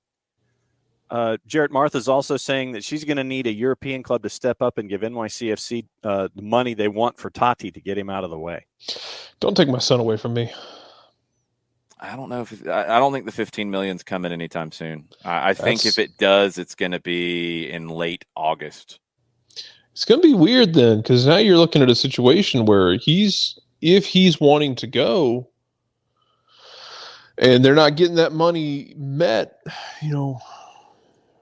what are they going to have? I don't know what his contract situation's like. They're going to have to sit down at the table with him and say, hey, let's get an idea of what we can do. 15 mil is not an unfair ask. I don't think it is either. I don't think you're not going to get to extension talks, Jared. I don't think you get to that. I think more likely is you get to Castellanos' people saying, hey, your 15's not on the cards, but we're not staying. You need to get what you can and move it. Let's go. So you're going to get to then is 12 or 13 acceptable. That's going to happen before you get an extension. And he's got to go now. At his age, sticking around is not going to help his case. It's going to hurt it. He needs to go. And that's what his people are going to push. NYC, absolutely within their rights to say 15 is what we value it and 15 is what we're going to get. But you get later in the window and the MLS incoming window will close by the time I think you get a deal done for Castellanos. I think it'll be a late one. I think it'll be in August. And I think NYC will then have to ride out the rest of the year with Eber and Tyler Magno as your forward options, which could be fine. Magno, yes. Eber, Magno's a different kind of forward, so I'm not convinced that works either. But that's what you'd be rolling with. Pretty goal the other day. Of course, but I mean that happens all the time for people. That doesn't mean they're going to be a Golden Boot winner. No, it's unfair to ask anybody to just automatically become a Golden Boot winner just because Tati was.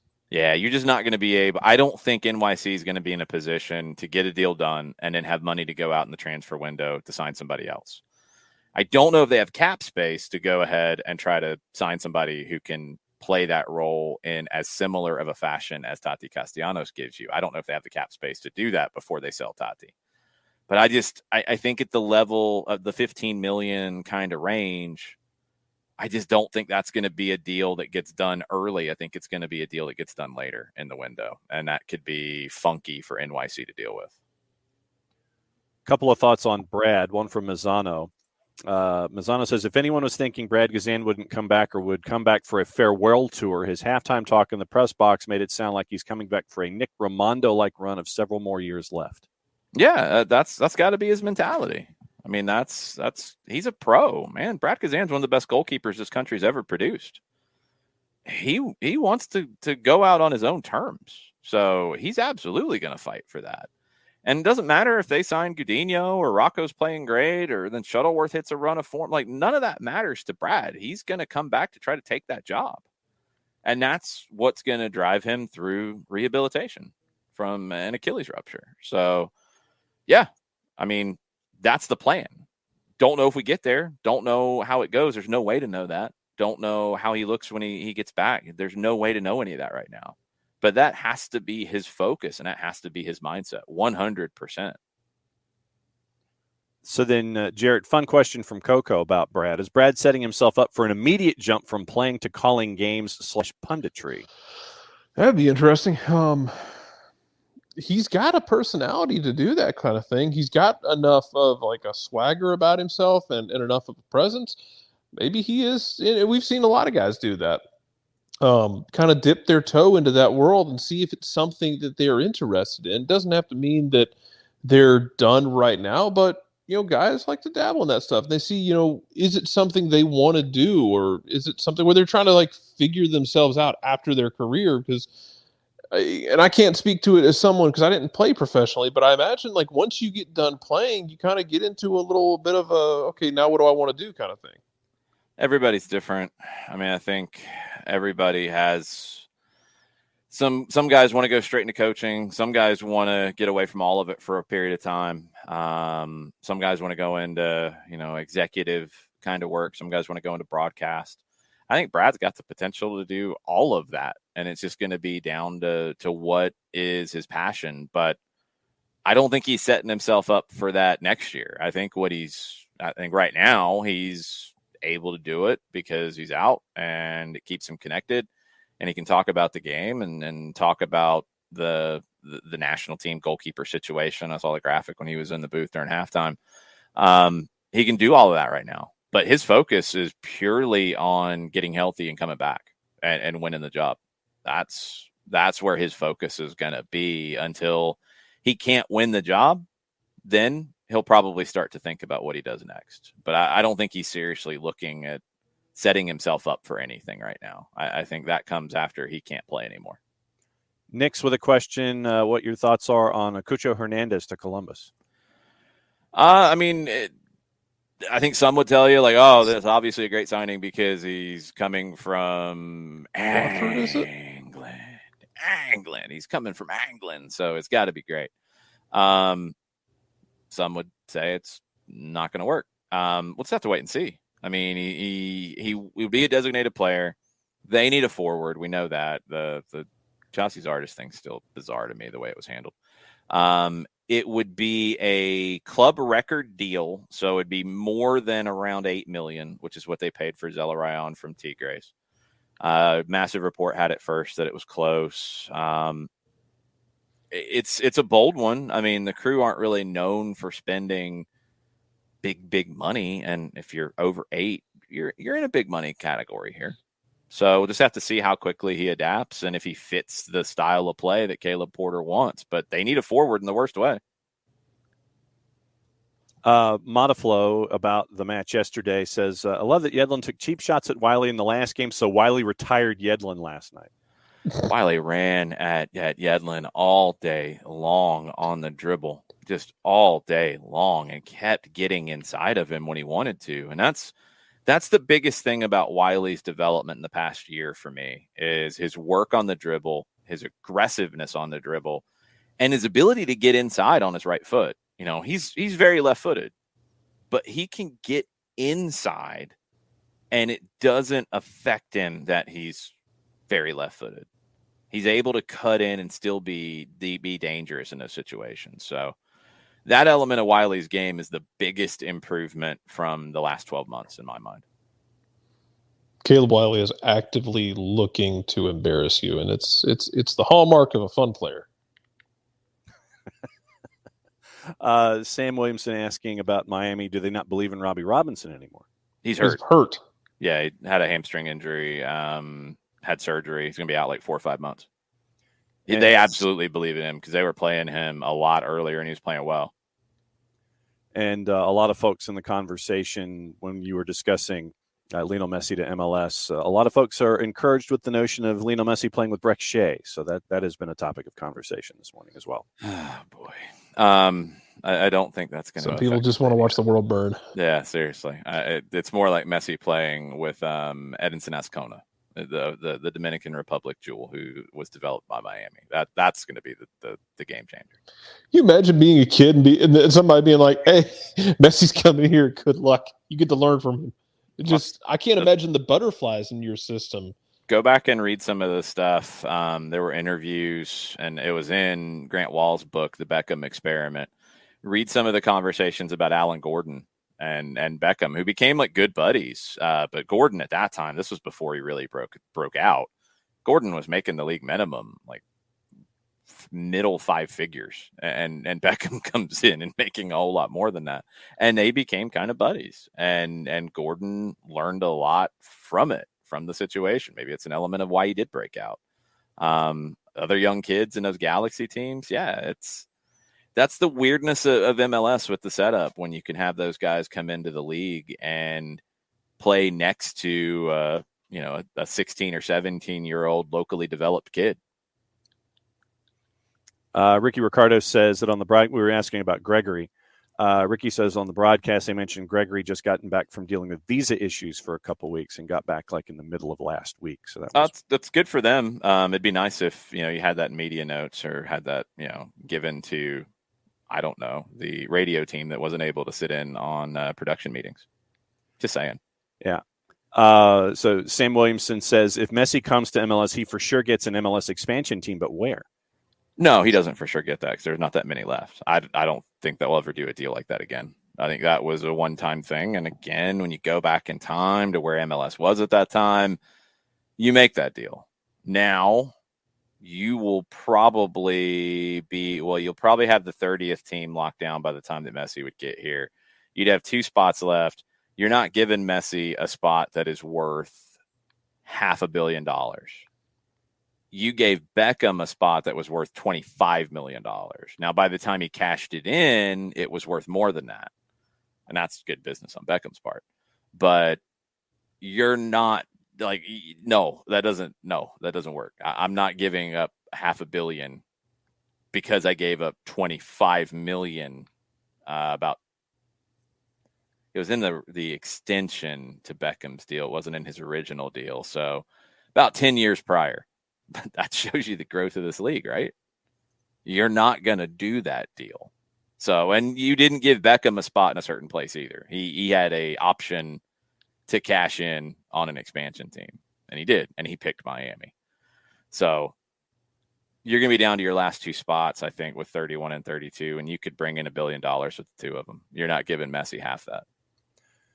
Jarrett Katie Weaver asks, better baby-faced killer, Ibarra or Chara?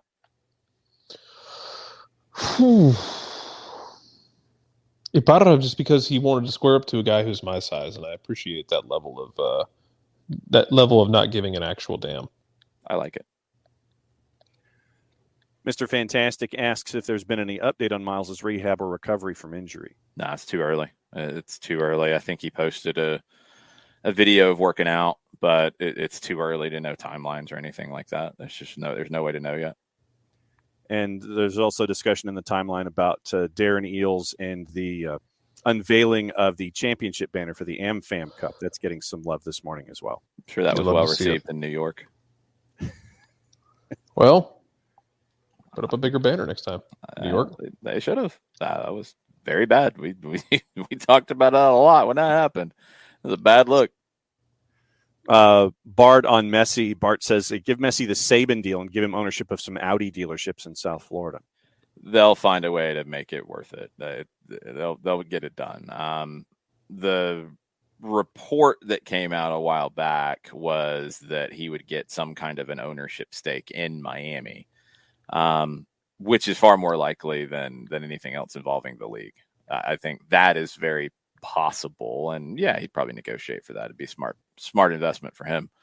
But if the Moss brothers have to find some other things locally to make it worthwhile, I'm sure they will. I'm sure they will do whatever it takes. And for Messi, you do whatever it takes. For really anybody else that could possibly come currently, and this includes Cristiano Ronaldo, it includes Neymar, it includes any of those other kind of players, I'm not doing the things that I would do to get Lionel Messi in this league. I think he is the biggest game changer that's out there for a club like Miami. He is the biggest game changer that's out there for the league. We'll see if they do it. See if they can get it done. I have asked for resubmissions of questions if I have missed them. So we're waiting for resubmissions, but a lot of folks are what? You know how to drive the radio show forward here, John. Don't I, though? Yeah, great radio. Mm-hmm. But no, a lot of folks are commenting about what social media did with Atlanta United yesterday after the win, and the picture of Rocco Rios Novo. So there's been a lot of fun stuff this morning on the Twitch pitch. Which picture of Rocco Rios Novo? The one where it's a huge at MLS debut from Rocco yesterday, and Rocco. Tiny Rocco. He's about a foot tall. It was funny. Yes, that's very funny. So it's good stuff from Atlanta United Social on that. But so there you go. So we're officially caught up on on the Twitch pitch. All righty then. Couple of other things then from the league around. If you missed it on the weekend, we talked about Vela earlier. The quote that AS had when he was asked about this afterwards was, "I want to stay, and I think we have a really good team. I enjoy playing in Los Angeles with our fans, and my goal is to win a trophy with this club. So in my head, I'm always focused on winning, but at the end of the day, this is a business. I am open to stay, but if it is not working, then I will leave and find another team." He's got like 10 days left on his contract. That should be headline news. Mm-hmm. Like that should be the biggest story in the. Yes, it should be the biggest story in the league. If that was Joseph Martinez, the amount of things said about it would be insane. I don't know why this is just meh. I mean, I'm seeing more about Cucho Hernandez than Carlos Vela potentially walking on a free in July. An in-season possible MLS free agent. Allegedly, we don't even know how the rules would work because we haven't had this happen in this way before. So I don't know. I mean, who knows? That's just whatever. I mean, I would guess that they'd keep his rights to some degree. Who knows? But that should be talked about instead of, oh, no, he's going to sign. Well, why hasn't he? Well, he's going to sign. Well, why hasn't he? Well, is he? I'm blown away that it's just like, whatever, it's okay. Big win for Austin. Mentioned it. They played Pachuca last weekend. I think playing that game helped them here. Schizophrenic. What? The most schizophrenic team. I don't know if they're the most, maybe the most schizophrenic of the good teams. Maybe.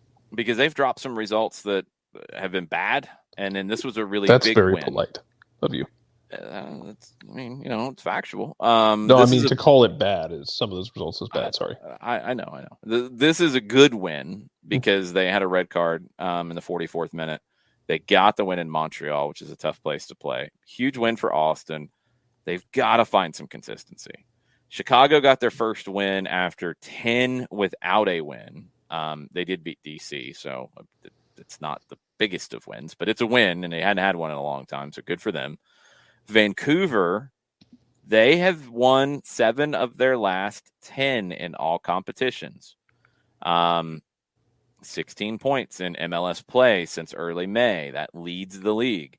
They went to Dallas. They won 2-0. Their start was horrendous, and now their run is outstanding. Who is Vancouver? Is it somewhere in between? Let's find out. But that's the best win of the season for Vancouver, no question about it. Dallas is another one that has been inconsistent at times. I think coming off of this layoff, you saw more inconsistent play this weekend than ever before because you were off for 3 weeks. That's not a normal international break. Usually it's 2. This one's 3. The teams that played a friendly, I thought, were in a better position. They just had a little more rhythm, a little more sharpness. It helped. It was the smart thing to do to schedule those friendlies in week 2 of the break, as opposed to just going into week 3 and playing a game and having not played in so long. It showed for some of these. You got some weird results. Salt Lake, consistently good. They get a win over San Jose. They didn't score 7 goals in the game between the two teams. It would have been the only time in MLS history that had happened in 3 straight between two teams. They didn't do that. It was a 2-0 win for RSL. But 28 points through 16 games, that is a club record. That's more than when they won MLS Cup in 2009. It's more than when they made the CONCACAF Champions League final. It's more than when they got to the final in 2013. This is the best start in RSL club history. New ownership. Pablo Mastroeni is making this team his. Are they a little defensive at times? Sure. But they're also scoring goals and they're winning games. RSL, under the radar, one of the best teams in the league this season. See if they can keep it up. New England got the win in the Matt Turner send-off game that he didn't play. He'd been battling food poisoning. He said it was the right decision not to play him. He said Georgie's been playing well, his replacement. So grow him into the role. You don't need to throw me into a one-off game just to say goodbye. It was a perfect night in every sense of the word. Anyways, in my opinion, it's a results business, and we got 3 points tonight. We'll see what happens with him at Arsenal, because I am really intrigued to see what's next for Matt Turner, because if he's playing, he should be the number 1 goalkeeper in the World Cup for the U.S. men's national team. But he's going to a club where he's not expected to be playing regularly. So I don't know what that means for the national team. I don't know what it means for Turner, but it's a great piece of development for the New England Revolution, for MLS. And it's maybe the one thing that Brad Friedel got right during his time in New England, identifying Turner and giving him the opportunity to get started. Can I interest you in Sean Johnson? Yeah. I mean, he might end up being the guy. If he's playing regularly and Steffen's not and Turner's not and Horvath, I don't know if he's the guy, even if he is, but he's not. You have to consider it. You have to consider it. That's a tougher comparison because I think Turner is a better goalkeeper. But if he's not playing, can he be the better goalkeeper? I don't know. It's not. I don't like to deal in absolutes. We've talked about it a lot with, you want guys who are playing regularly. That's who you're going to lean towards, of course. But there's not an absolute if you take a guy who is much better than somebody else, but he's not playing regularly, but you play the lesser player who's playing regularly. It's not a straight line of making that decision. And it shouldn't be treated that way. It's a factor in the decision.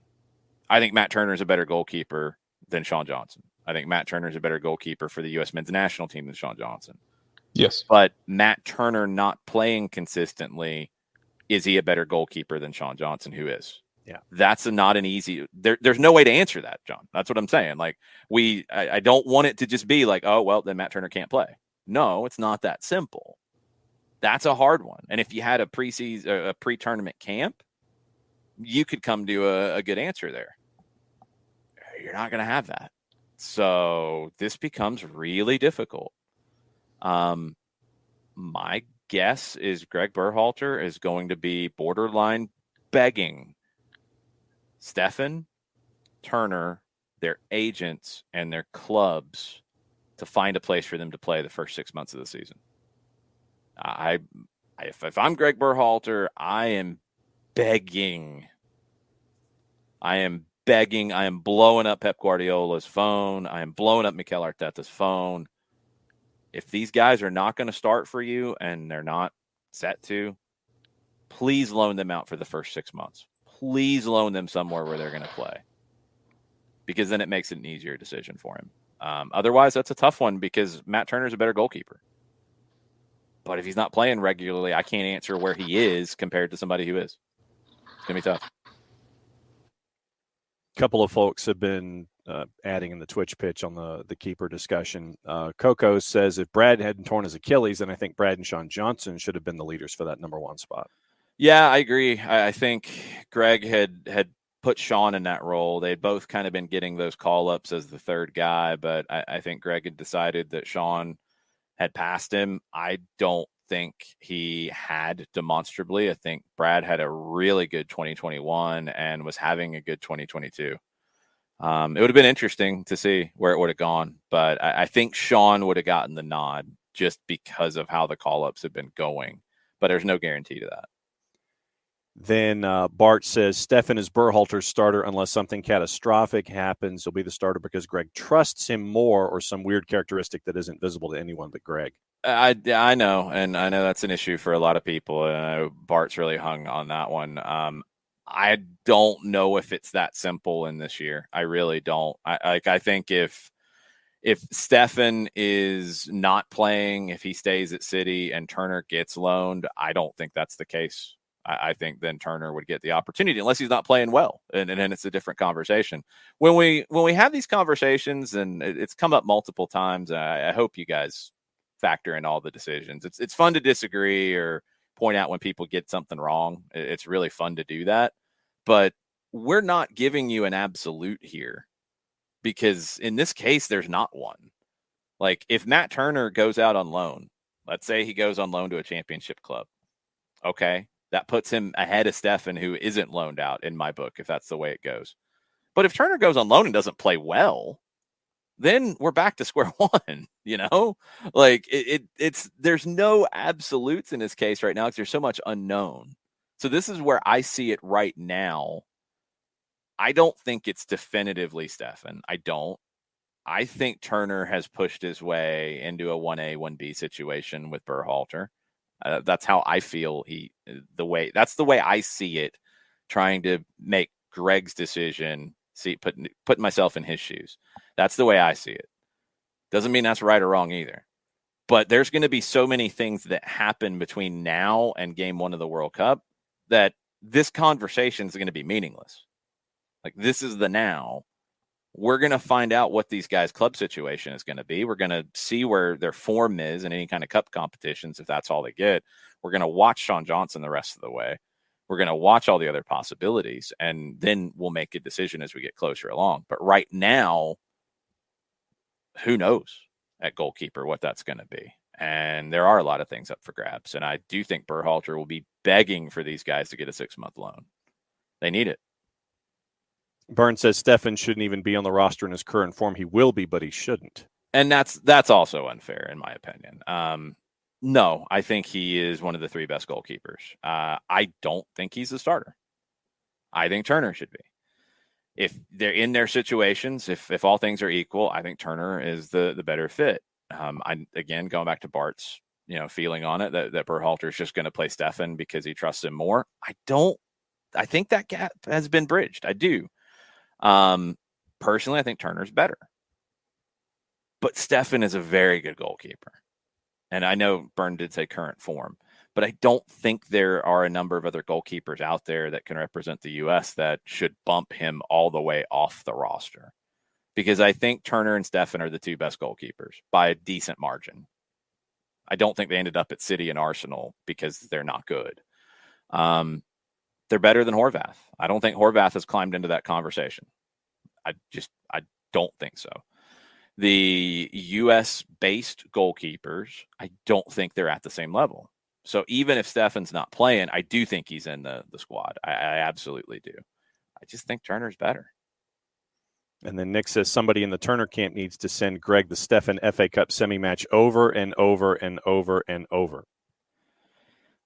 You'll find those for everybody, though, if you want to play that game too. I don't think the job is locked for Stephen. I don't think Turner has it on lock either because he's going into an uncertain club situation.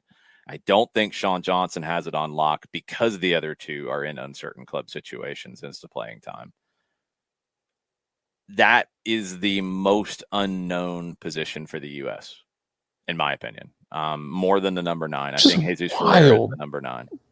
When you think about the history of the U.S. national team, it's wild to think about. But it's not about quality, though, and that's why, I don't think it's that wild because, if it was we don't have a starting level goalkeeper, that would be wild because of all the different talent that's come through at goalkeeper. We've had these situations before. Honestly, yeah, it's not even that wild. We've had 1A, 1Bs before. Go back to 2002. Brad Friedel and Casey Keller, it was 1A, 1B. Friedel ended up becoming the 1 during that tournament, but Keller played a game in that tournament, and they were going to rotate. Keller had opportunities to be the 1 outright. He was in 2006. He had huge moments throughout his career. I think Friedel might have been a shade better and had the best tournament in 2002 of any of them. Keller had the best game I've ever seen. The game against Brazil in the 98 Gold Cup semifinal. That's one of the all-timers. Tim Howard was pretty much the guy, although you had a little bit of competition with Brad Kazan. We can get into that's a whole different conversation. No, I don't think it's so much competition between the two because I think Howard had the spot and he kept the spot. It was when Howard was transitioning out, then what? And I think Brad was gonna be the next guy in line, and the cycle to get into 18 didn't go well, and I think they kept Howard around too long. Should have been Brad. That's where I was about to take that. Yeah, I think in its hindsight, man, hindsight's 2020. But when Howard wasn't able to fully compensate for his deficiencies anymore, man, and it was that tight because of what you had done wrong at the start of the window with the end of the Jurgen era. Man, in hindsight's 2020 on it, but it really does sting to think back on the fact that probably should have played Brad in Trinidad, and that was his opportunity to be the guy at the World Cup. Yep, I agree. Absolutely, they held on to it. They held on to a legend too long because Howard's a legend. Yeah, absolutely. Held on to him a little bit too long, and that's the tough decisions here. So, we've had competition at goalkeeper before. This is unique in that you've got a 1A, 1B situation, and neither are going to be playing consistently at their club. Because when you had the Friedel Keller one, they were both playing on a regular basis. And I mean, I think Friedel ended up becoming the 1 more than Keller, but it wasn't all that clear, to be honest, during their time when they were competing. And then Friedel retired from the national team to focus on his club game. But this is unique in that just you have a lot of talent, but you have your best 2, which I do think are a cut above the rest. I think Turner and Stephen are a step above everybody else. They're going to be in the worst club positions in terms of playing consistently. So that is a little bit of an equalizer, and who knows what direction Greg goes, and who knows what happens between now and that time. That's the bigger element here. Once we get to the start of the seasons, I think we'll have a better sense of it. Bart reminds us that the Trinidad match was the only away qualifier Howard played the whole cycle. Yeah. I'd have to go back and look through that cycle as a whole. It should have been Brad in that game. You go back to that first goal given. That was Howard's deficiency. Scouts knew it. Long-range shots. He had an issue with them throughout his career. And, I remember having this conversation with a scout ahead of the end of the 13 cycle, or going to 14, the end of that cycle. I remember having this conversation. shoot from distance on him because he has a problem with those. I don't know if it's eyesight. I don't know what it is, but he had a problem tracking those. And that long range shot in Trinidad, I mean, can't give up that goal. Just can't give up that goal. Brad deserved a World Cup. Brad deserved the opportunity to get them to that World Cup, and Brad deserved to represent the country playing in that World Cup. And I hate that for him that he didn't get that chance. So do I. But I mean, to your point, you can have this conversation about the deficiencies. Howard doesn't take away. Howard is, he was absolutely outstanding for so long for that national team. Yeah, I put Friedel a little bit ahead of him in terms of the goalkeeper hierarchy overall in history. But it's not by much. It's honestly not by much. I mean, Howard he might be the 1A, 1B in terms of overall greatest goalkeepers the U.S. has ever had. It might be him and Friedel. And Howard did it for longer with the national team, so you could shade it that way if you wanted to. I think Friedel had the best tournament ever. Howard had the game against Belgium, which was huge. Don't get me wrong. Not trying to diminish that. But the overall tournament and where the team got to, I think Friedel's 2002 was the best. And I think that makes him the best U.S. men's national team goalkeeper in my mind, with Howard and Keller and Miola right there. And Brad might be rounding out the top 5. Couple of other thoughts on the weekend in Major League Soccer, and that will catch us up again for the second time.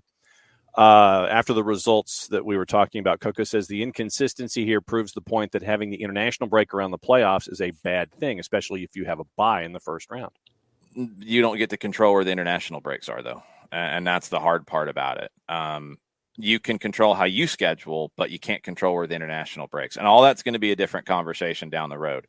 There is no international break this year going into the playoffs. There's only the September break that is coming up. And then you'll finish the regular season, and then you will go straight into the playoffs and finish that, and you go to the World Cup. So keep that in mind for this year. And the international calendar could look different going forward, and there might not be as many international breaks. And MLS's calendar is going to look different anyway, because you're going to have the Leagues Cup next season. That's going to take a month out of the season. So everything's going to be different going forward. But yeah, in general, I completely agreed. I mean, it's just, I didn't like the international break there. I wish you'd gotten to a point where you scheduled to where you played the playoffs somehow to not have the break, but there really wasn't a way when you had a September, October, November, 3 windows. You couldn't get the season done and then have season games and then finish a playoff before the next window. And that's on FIFA to get the international calendar right. There shouldn't be 3 windows in the fall. Absolutely should not be. And I hope there won't be going forward. And then Pilgrim discussing how things are in both conferences. I can't understand people writing off any team at this point. It's all too close still. People saying before yesterday Atlanta's season was over. Crazy as heck. Oh, that's drunk. Like, that's just ridiculous to say anything like that. When you look at the talent in this team and you look at what they've had to deal with, anybody saying that is just trying to get clicks. I'm sorry. There's no way to justify that.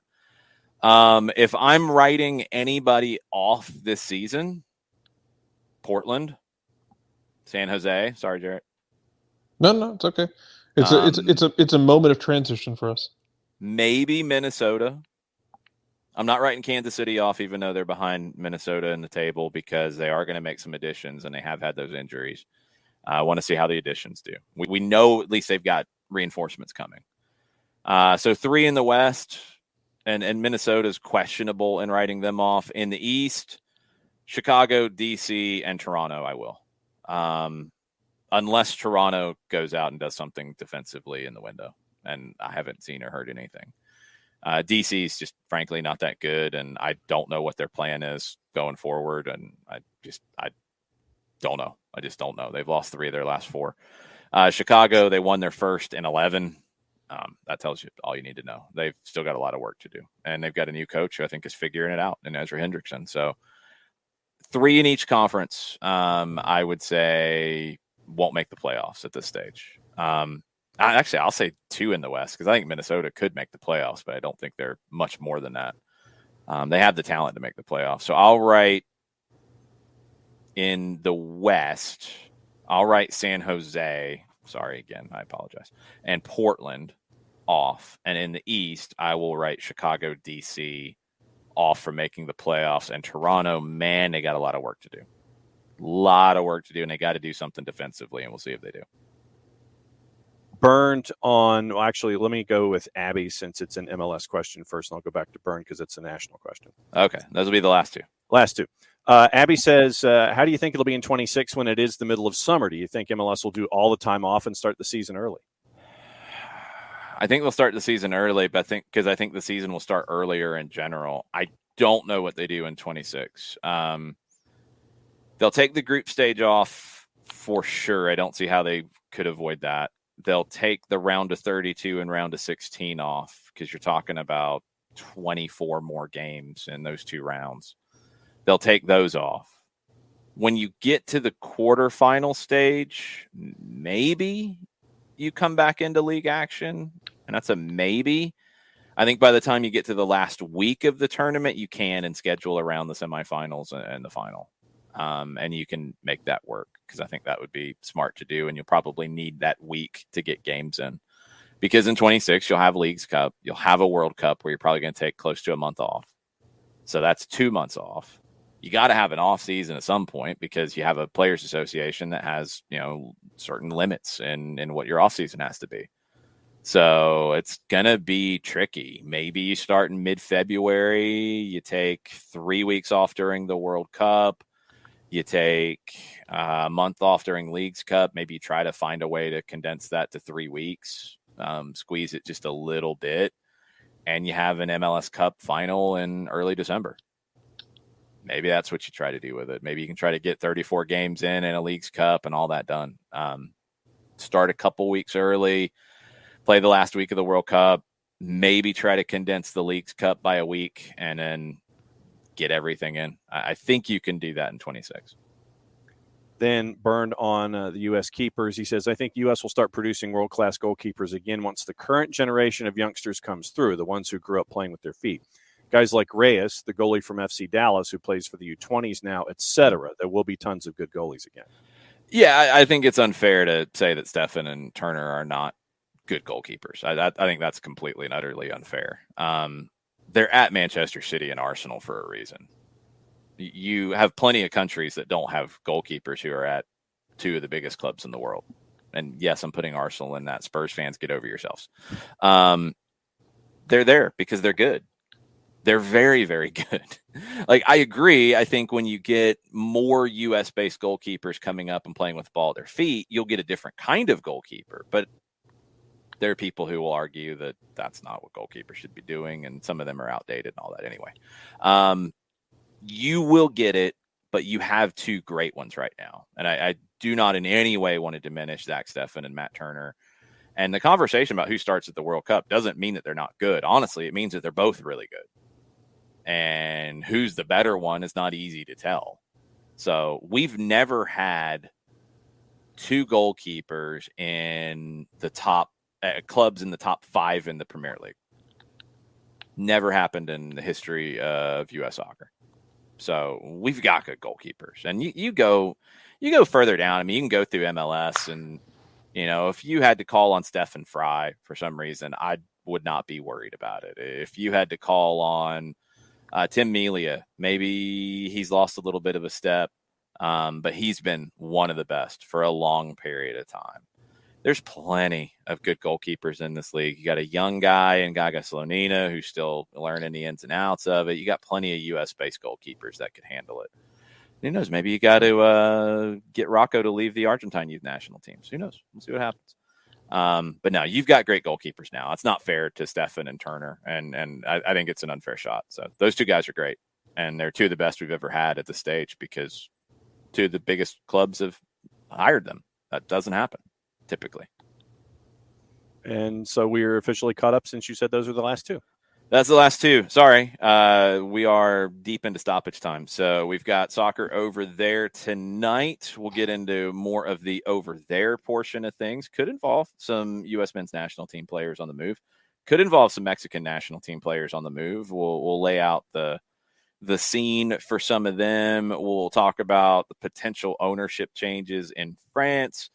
Talk about Barcelona's strategy now that they might have some extra money to work with. They've got a lot of work to do before June 30.